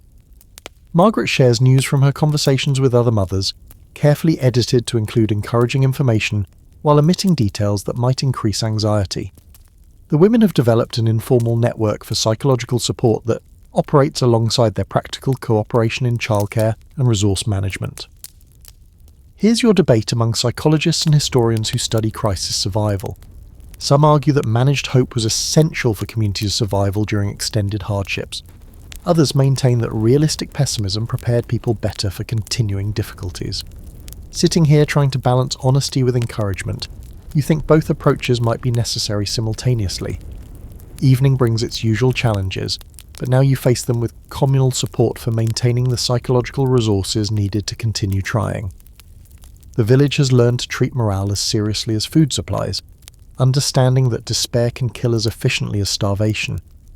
You participate in the informal evening gatherings that serve multiple purposes, sharing warmth, exchanging information, and reinforcing community bonds that make individual survival more likely. These sessions have become psychological maintenance as much as social activity.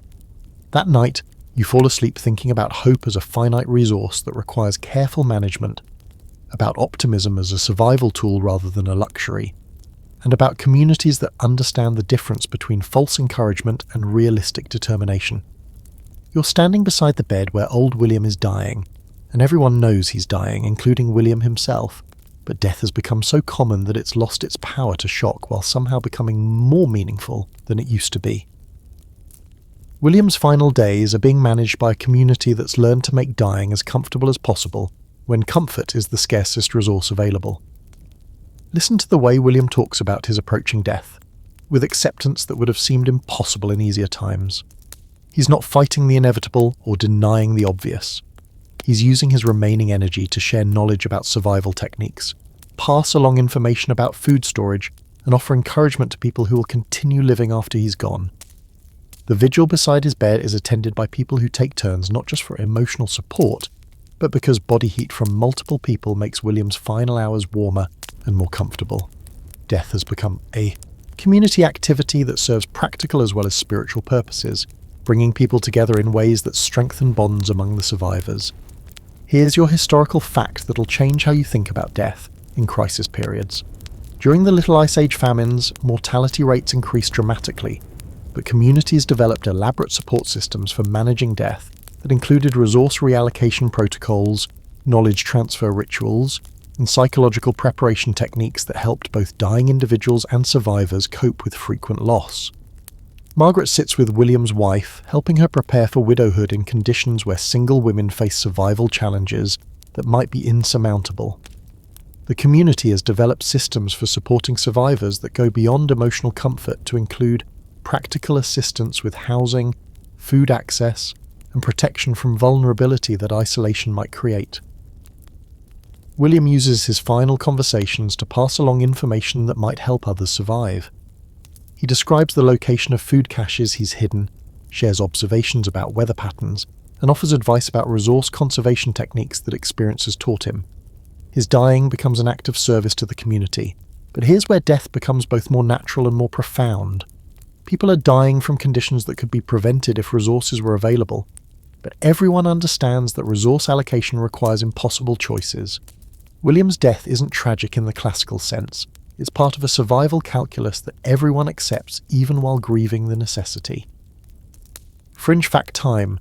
Some communities during this period developed death planning practices where individuals prepared detailed instructions for redistributing their possessions, transferring their responsibilities, and managing their households after death.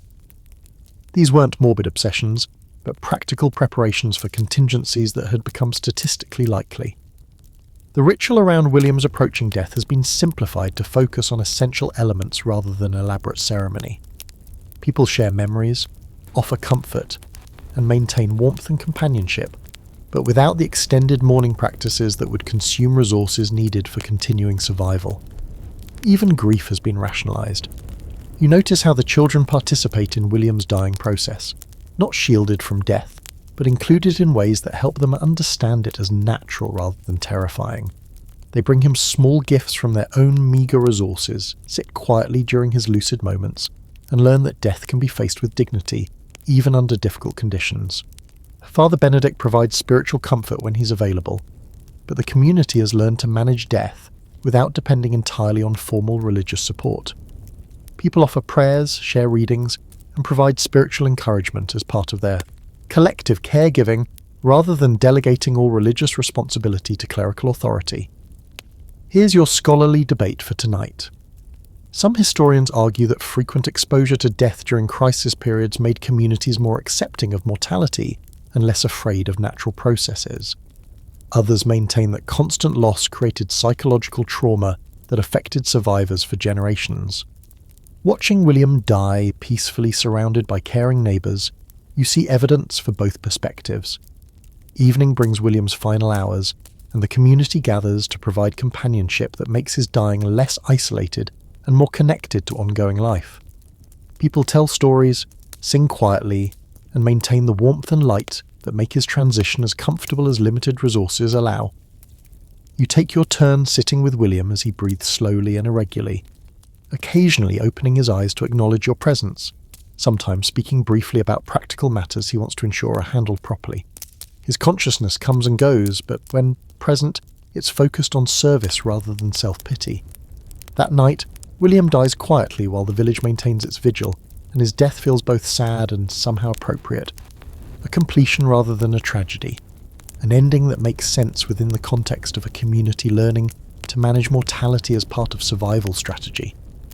You're lying in bed on what the calendar claims is the first day of spring, but outside your window snow is falling again, and the cold seems as permanent as the stones in your cottage walls.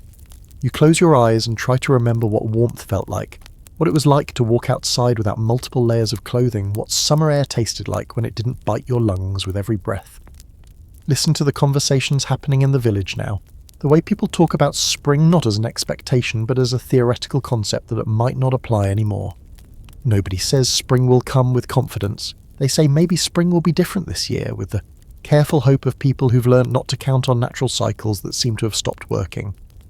Margaret sleeps beside you, the baby between you both for warmth, and you wonder what kind of world you've brought new life into. Will your child ever experience seasons that change predictably? Summers that provide abundant food? Winters that end when they're supposed to? The future has become as uncertain as the weather patterns that used to be reliable. Here's your historical fact that'll help you understand climate despair. The Little Ice Age lasted for centuries, with some of the coldest periods extending for decades without significant relief. People born during the worst years lived their entire lives without experiencing the warmer conditions their grandparents remembered, creating psychological adaptation to permanently altered environmental conditions. You dream of summers that might be memories or fantasies. You're not sure anymore which category they belong to. Gardens full of vegetables that grew easily in warm soil. Fields of grain that rippled golden in reliable sunshine. Children playing outside in light clothing because the air was warm enough to touch exposed skin without danger. Thomas mentions that his grandmother used to tell stories about summers so warm that people complained about the heat, when cooling off was a problem rather than staying warm. These stories sound like fairy tales now, like myths about a world that might never have existed outside human imagination and wishful thinking. But here's where adaptation becomes both survival strategy and psychological protection. You've learned to find satisfaction in smaller pleasures. A fire that burns steadily, a meal that fills your stomach, a day when nobody dies from cold or hunger. Your expectations have adjusted to match available possibilities rather than remembered abundance. Fringe fact for your consideration. Children born during the coldest periods of the Little Ice Age sometimes developed what historians call winter consciousness, psychological adaptation to permanent scarcity that made them more resourceful but also more pessimistic about possibility for environmental improvement. They became experts at survival but lost faith in abundance. You spend evenings telling your baby stories about warm weather, not because you expect the child to experience it, but because maintaining the memory of possibility feels important even when possibility seems impossible. The stories become acts of faith in futures that logic doesn't support but hope requires. Margaret talks about planting gardens in spring, planning what vegetables to grow and where to put them, even though spring planting has failed for 3 consecutive years. Her planning represents determination rather than optimism, insistence on trying rather than confidence in success. The village children have never experienced normal seasons, and they accept current conditions as natural rather than abnormal. They play games adapted to permanent winter, tell stories that don't include reliable warmth, and develop skills for survival in conditions their parents still think of as temporary crisis. Here's your debate among climatologists and psychologists who study environmental adaptation. Some argue that human psychological flexibility allows adaptation to almost any stable conditions, even harsh ones. Others maintain that hope for environmental improvement is necessary for psychological health, even when improvement seems unlikely. Living through permanent winter, you experience both perspectives daily. Evening brings its familiar challenges, but now you face them with the accumulated wisdom of people who've learned to live in conditions that weren't supposed to be permanent but have lasted long enough to become normal. Survival skills have become life skills, rather than emergency measures. You bank your fire carefully, checking food supplies that might need to last longer than originally planned, and prepare for sleep in a world where tomorrow will likely bring more of the same challenges as today. Seasonal change has become a memory rather than an expectation. That night you dream of your child grown up in a world where winter lasts forever, adapted to conditions you still think of as crisis, successful and happy in circumstances you can't imagine accepting as permanent. When you wake, snow is still falling and you begin another day of surviving what might be the new normal, rather than temporary hardship. You're holding a handful of grain seeds that represent the difference between hope and surrender, between continuing to believe that life can persist and accepting that survival might not be possible. These seeds were saved from last year's failed harvest, stored carefully through the hardest winter anyone can remember, and now you're preparing to plant them in soil that's still half frozen in what should be the growing season. Listen to the sound of your shovel hitting ground that rings like iron. Soil so hard with cold that digging requires effort that would have seemed impossible when food was abundant and energy wasn't a precious resource.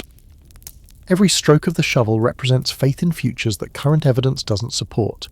Determination to continue trying when logic suggests stopping. Margaret works beside you, dropping seeds into furrows that look more like wounds in the earth than prepared garden rows. Her movements are deliberate, careful, treating each seed like the valuable resource it has become.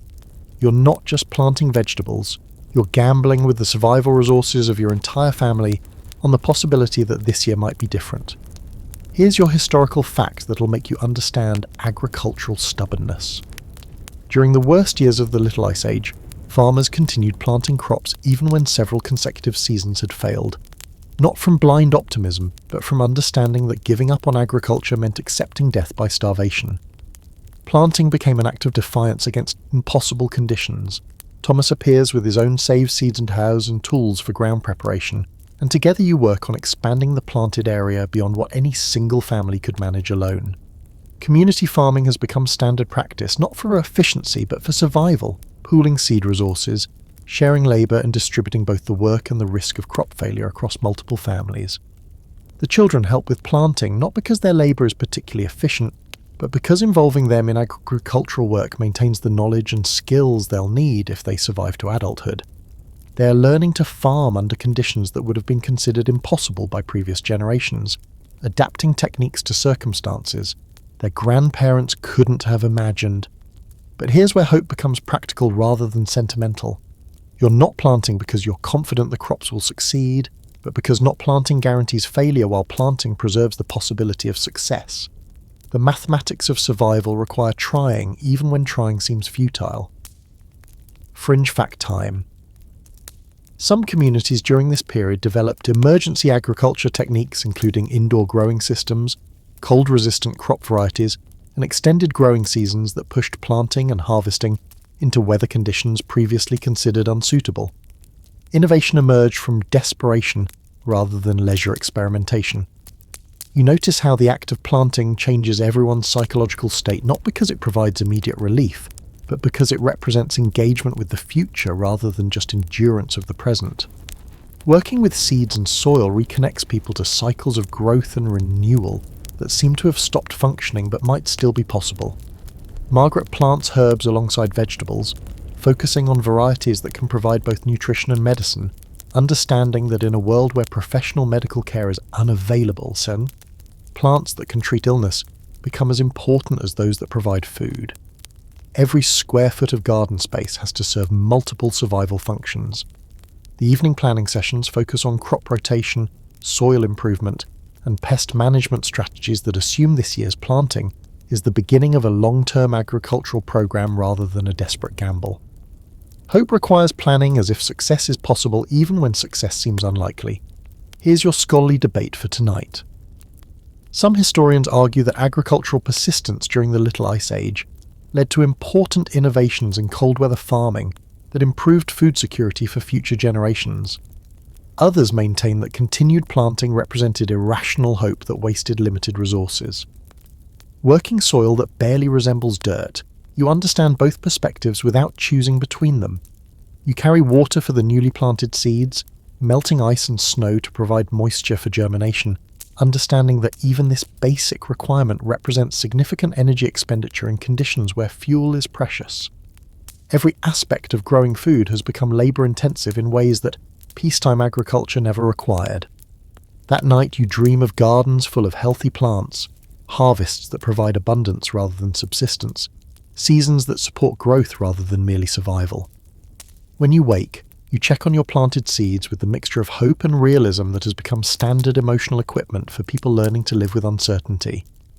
You're kneeling in your garden looking at the first green shoots that have appeared after 6 weeks of watching bare soil and wondering if anything would ever grow.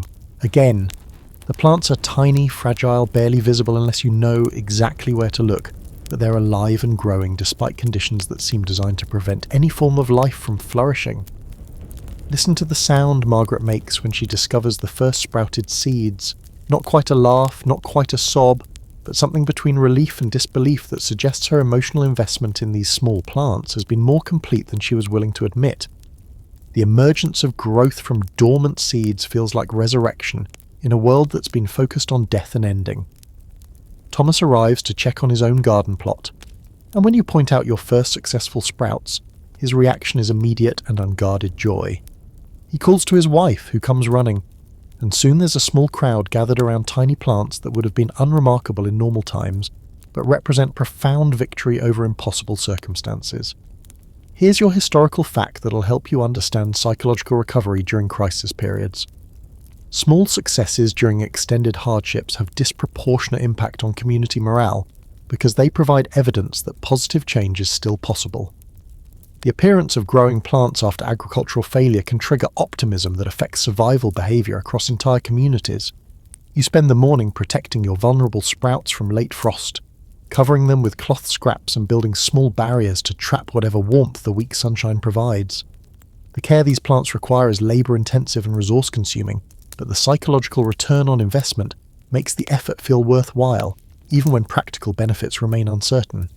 The children are fascinated by the growing plants in ways that suggest they had almost forgotten that things could grow, that life could expand rather than just persist.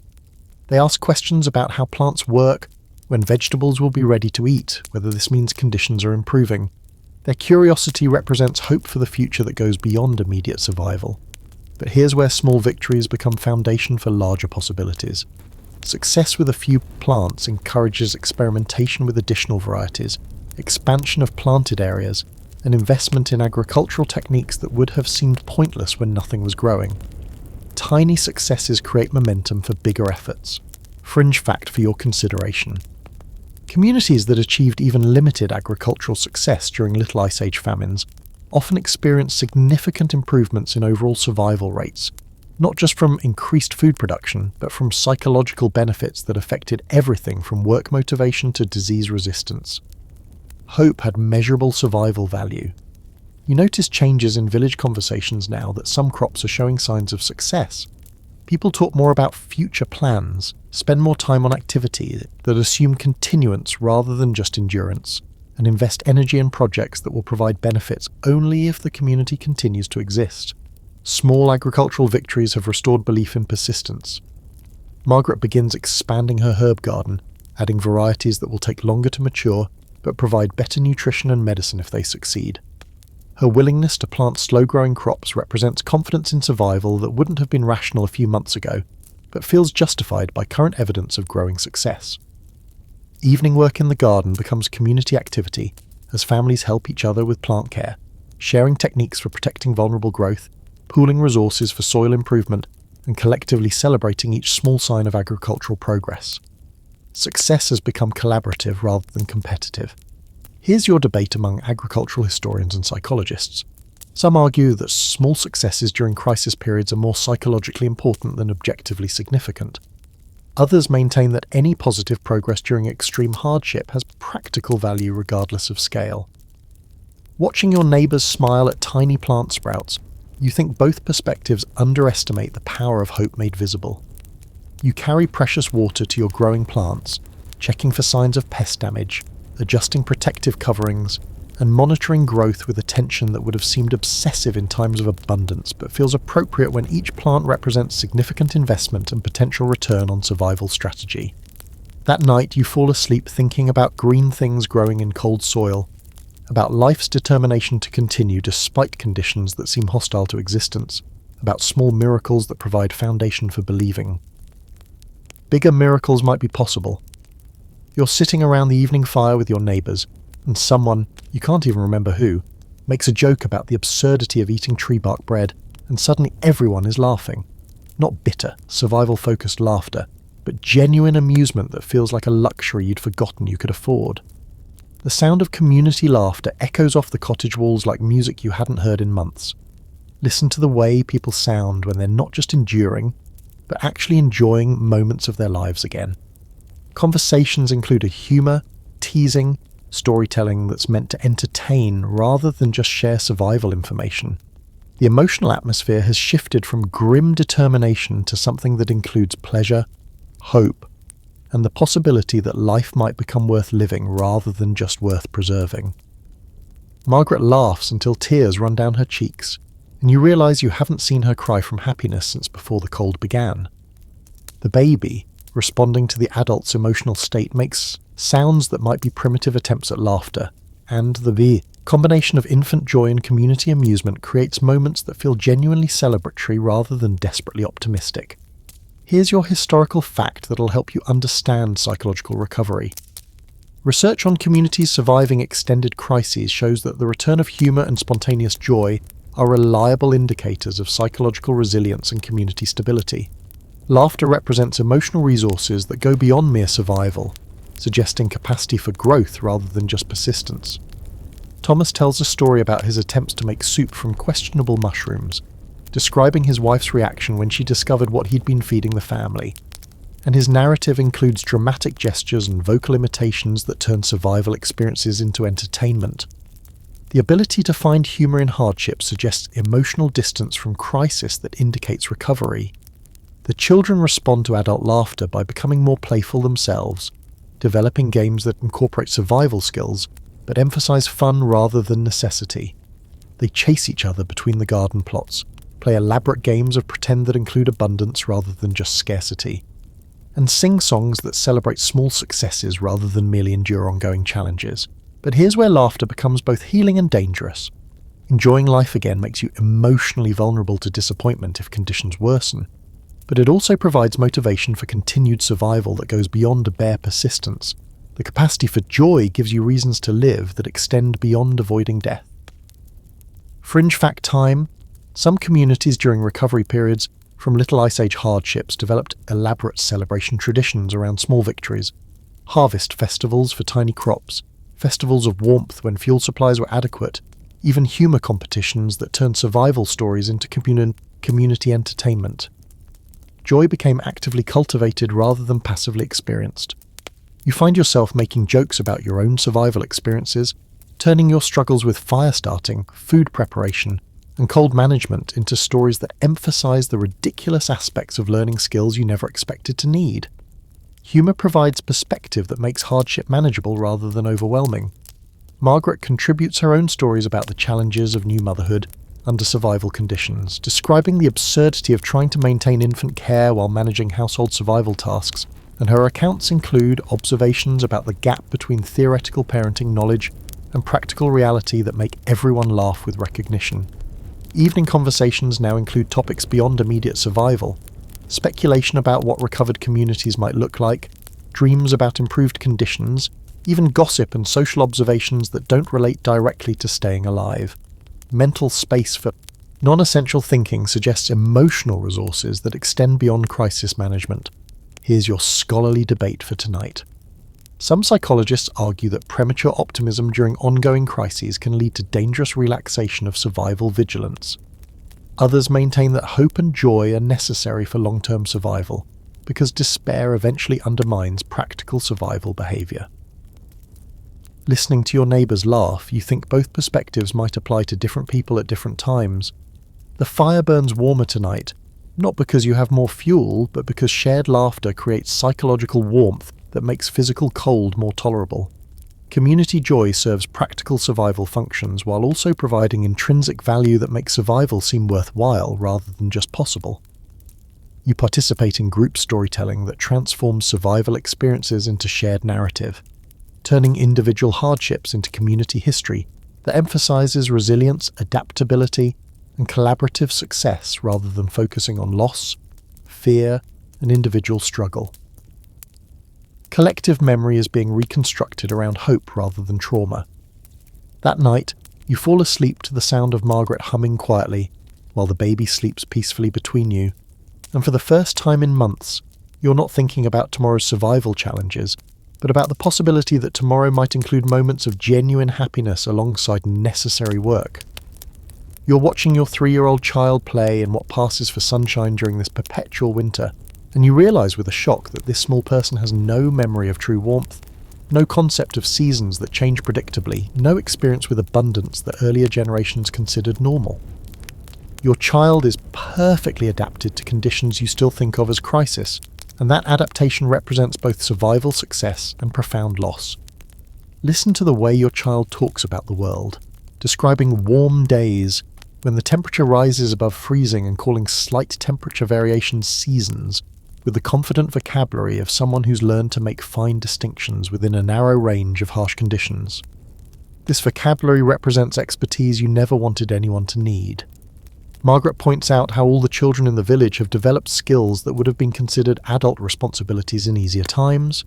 They can identify edible plants, judge weather conditions, manage fire safely, and ration food with mathematical precision that suggests they understand scarcity as fundamental rather than temporary. Their competence is impressive and heartbreaking simultaneously.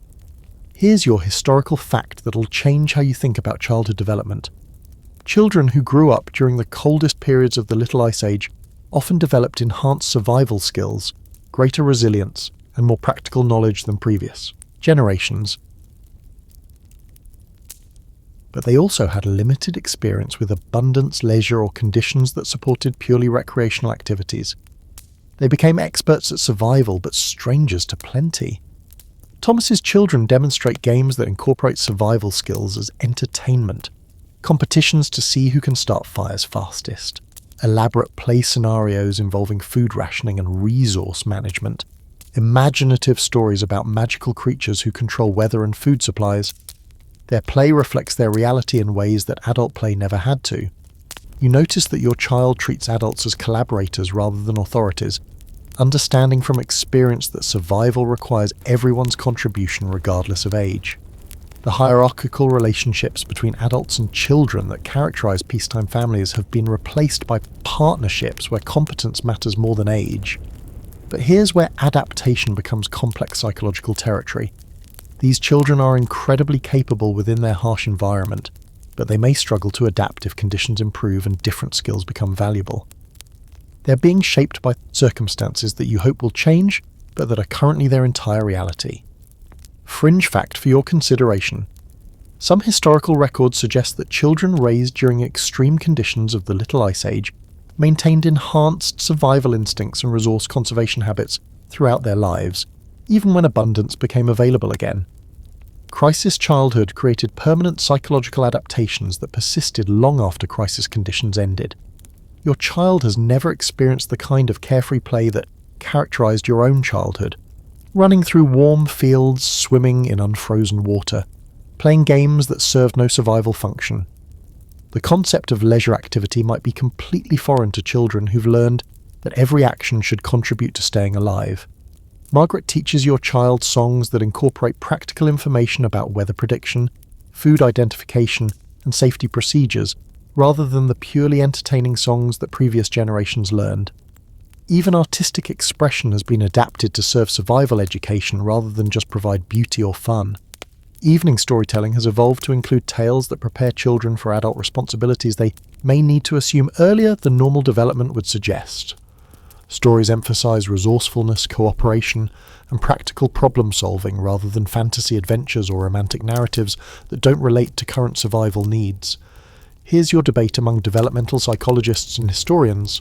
Some argue that crisis-raised children develop superior coping skills and resilience that serve them well throughout life. Others maintain that early exposure to extreme hardship creates psychological limitations that prevent full development of human potential. Watching your capable, serious child manage tasks that should be beyond their years, you see evidence for both perspectives. The children's relationships with each other reflect collaborative rather than competitive dynamics, understanding that individual success has no meaning if the community fails.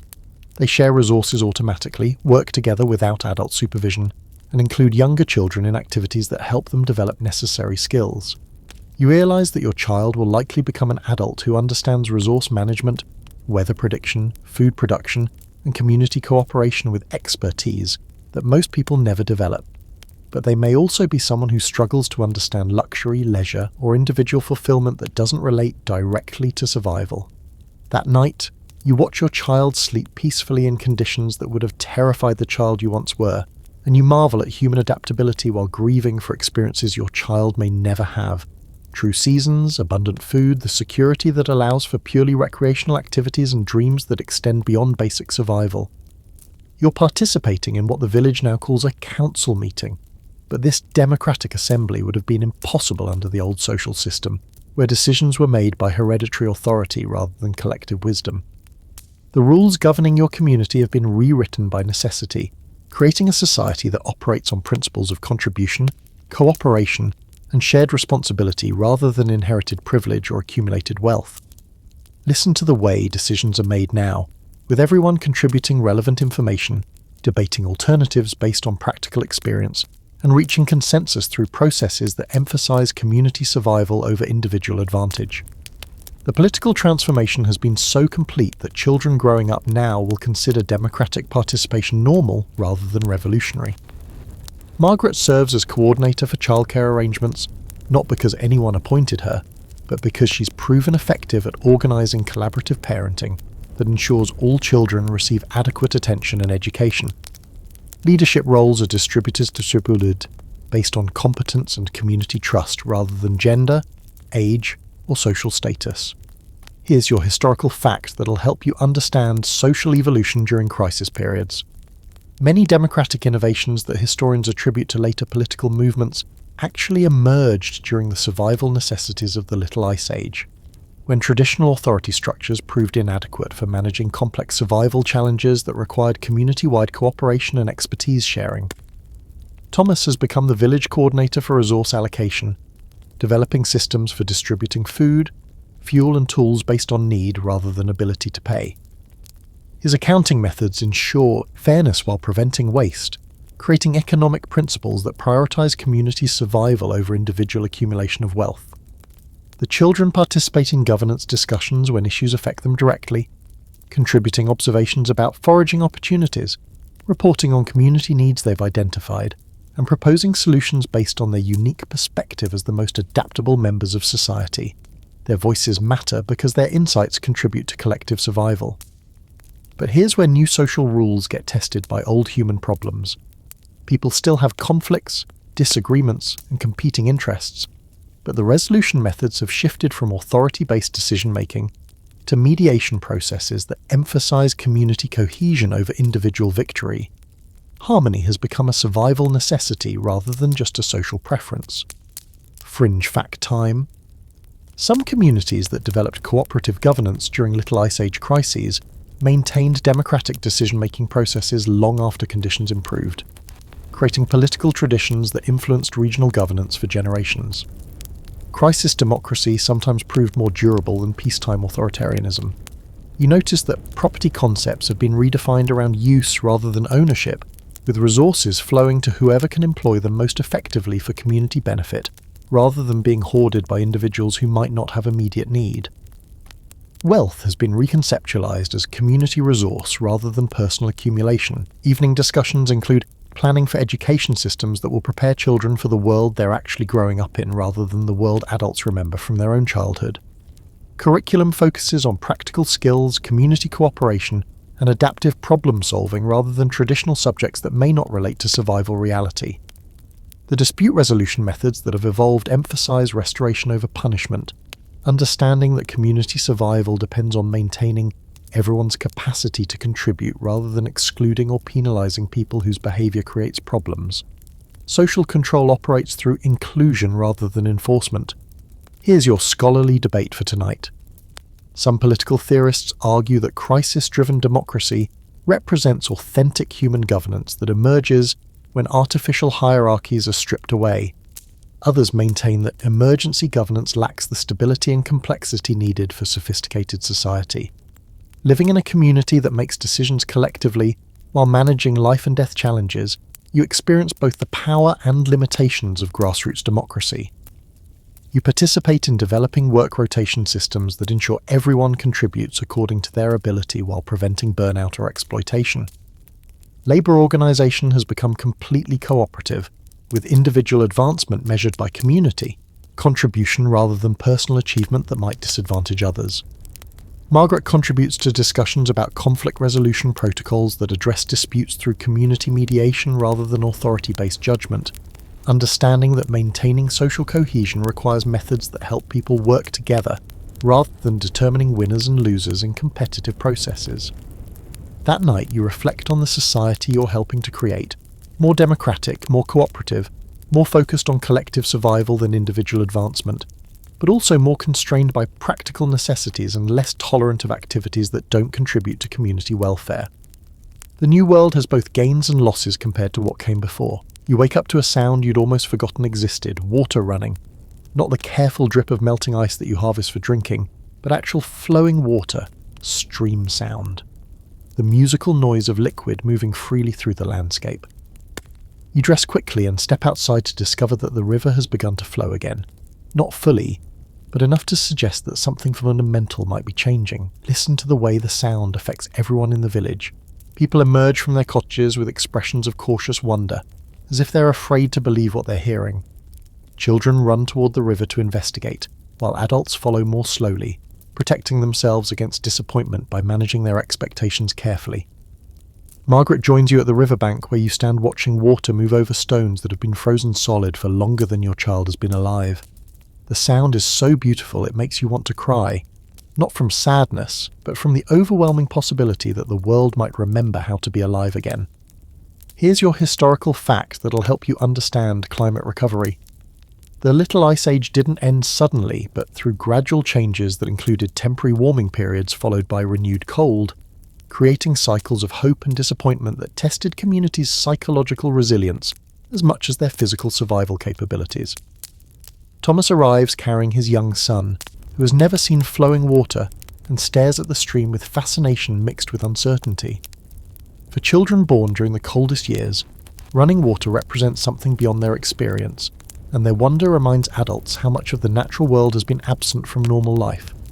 You notice small changes beyond the river flow, patches of exposed earth where snow has melted completely, ice formations that look less solid than they did a week ago, even slight temperature variations that make outdoor work more tolerable.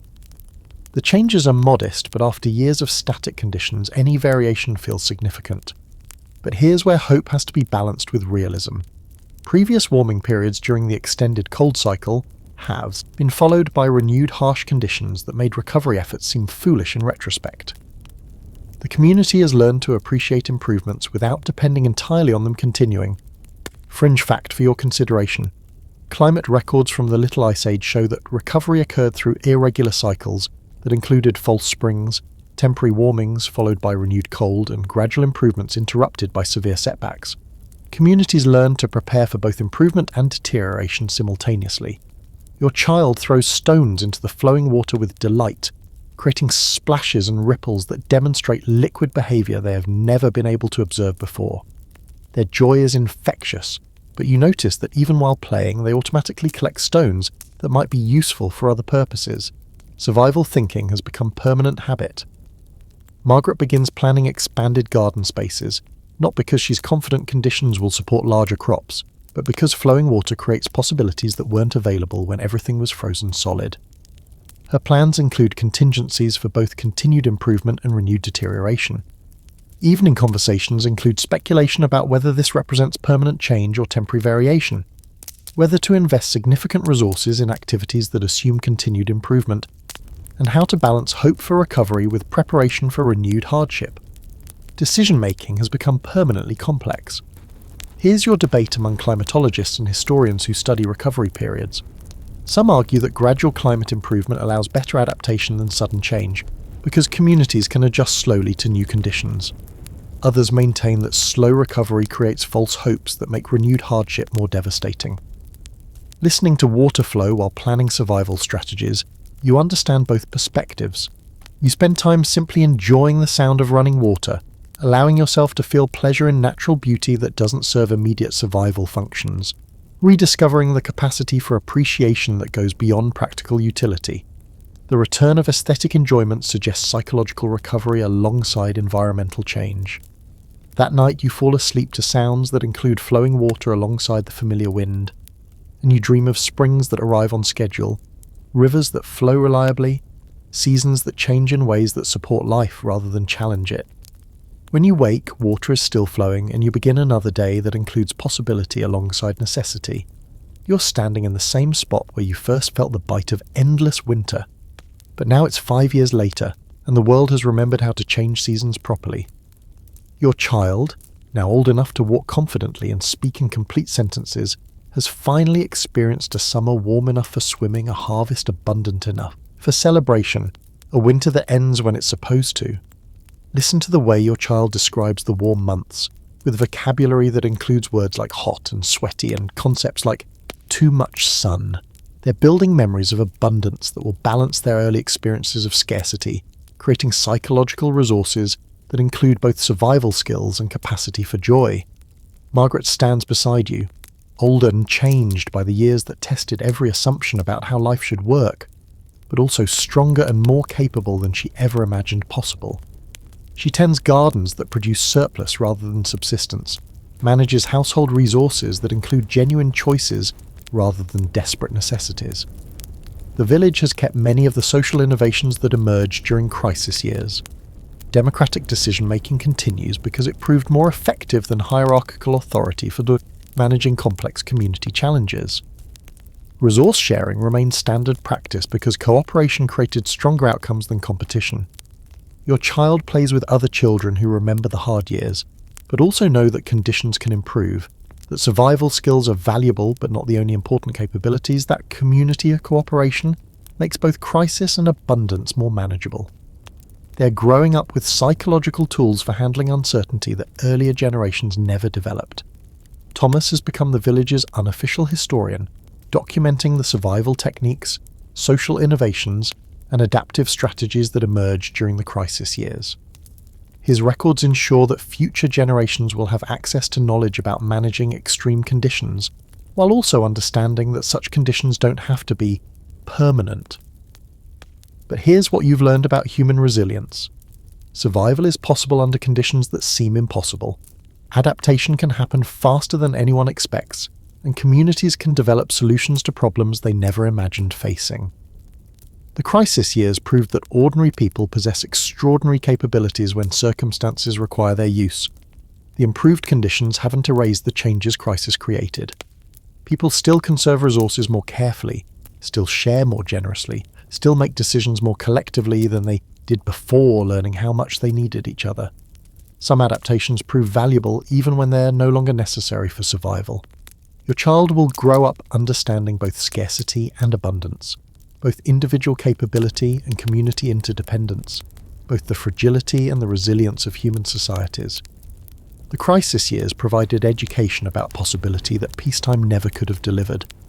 Evening conversations now include stories about the hard years that emphasize not the suffering but the creativity, not the losses but the discoveries, not the individual struggles but the collective achievements that proved human communities could adapt to conditions that initially seemed beyond survival.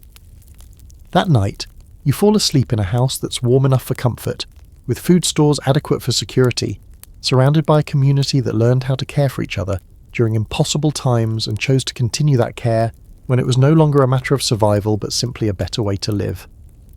The Little Ice Age lasted centuries, but human communities learned to thrive within it, developing technologies, social systems, and survival strategies that made even the harshest conditions manageable through cooperation, innovation, and the stubborn persistence of people who refused to give up on life even when life seemed to have given up on them.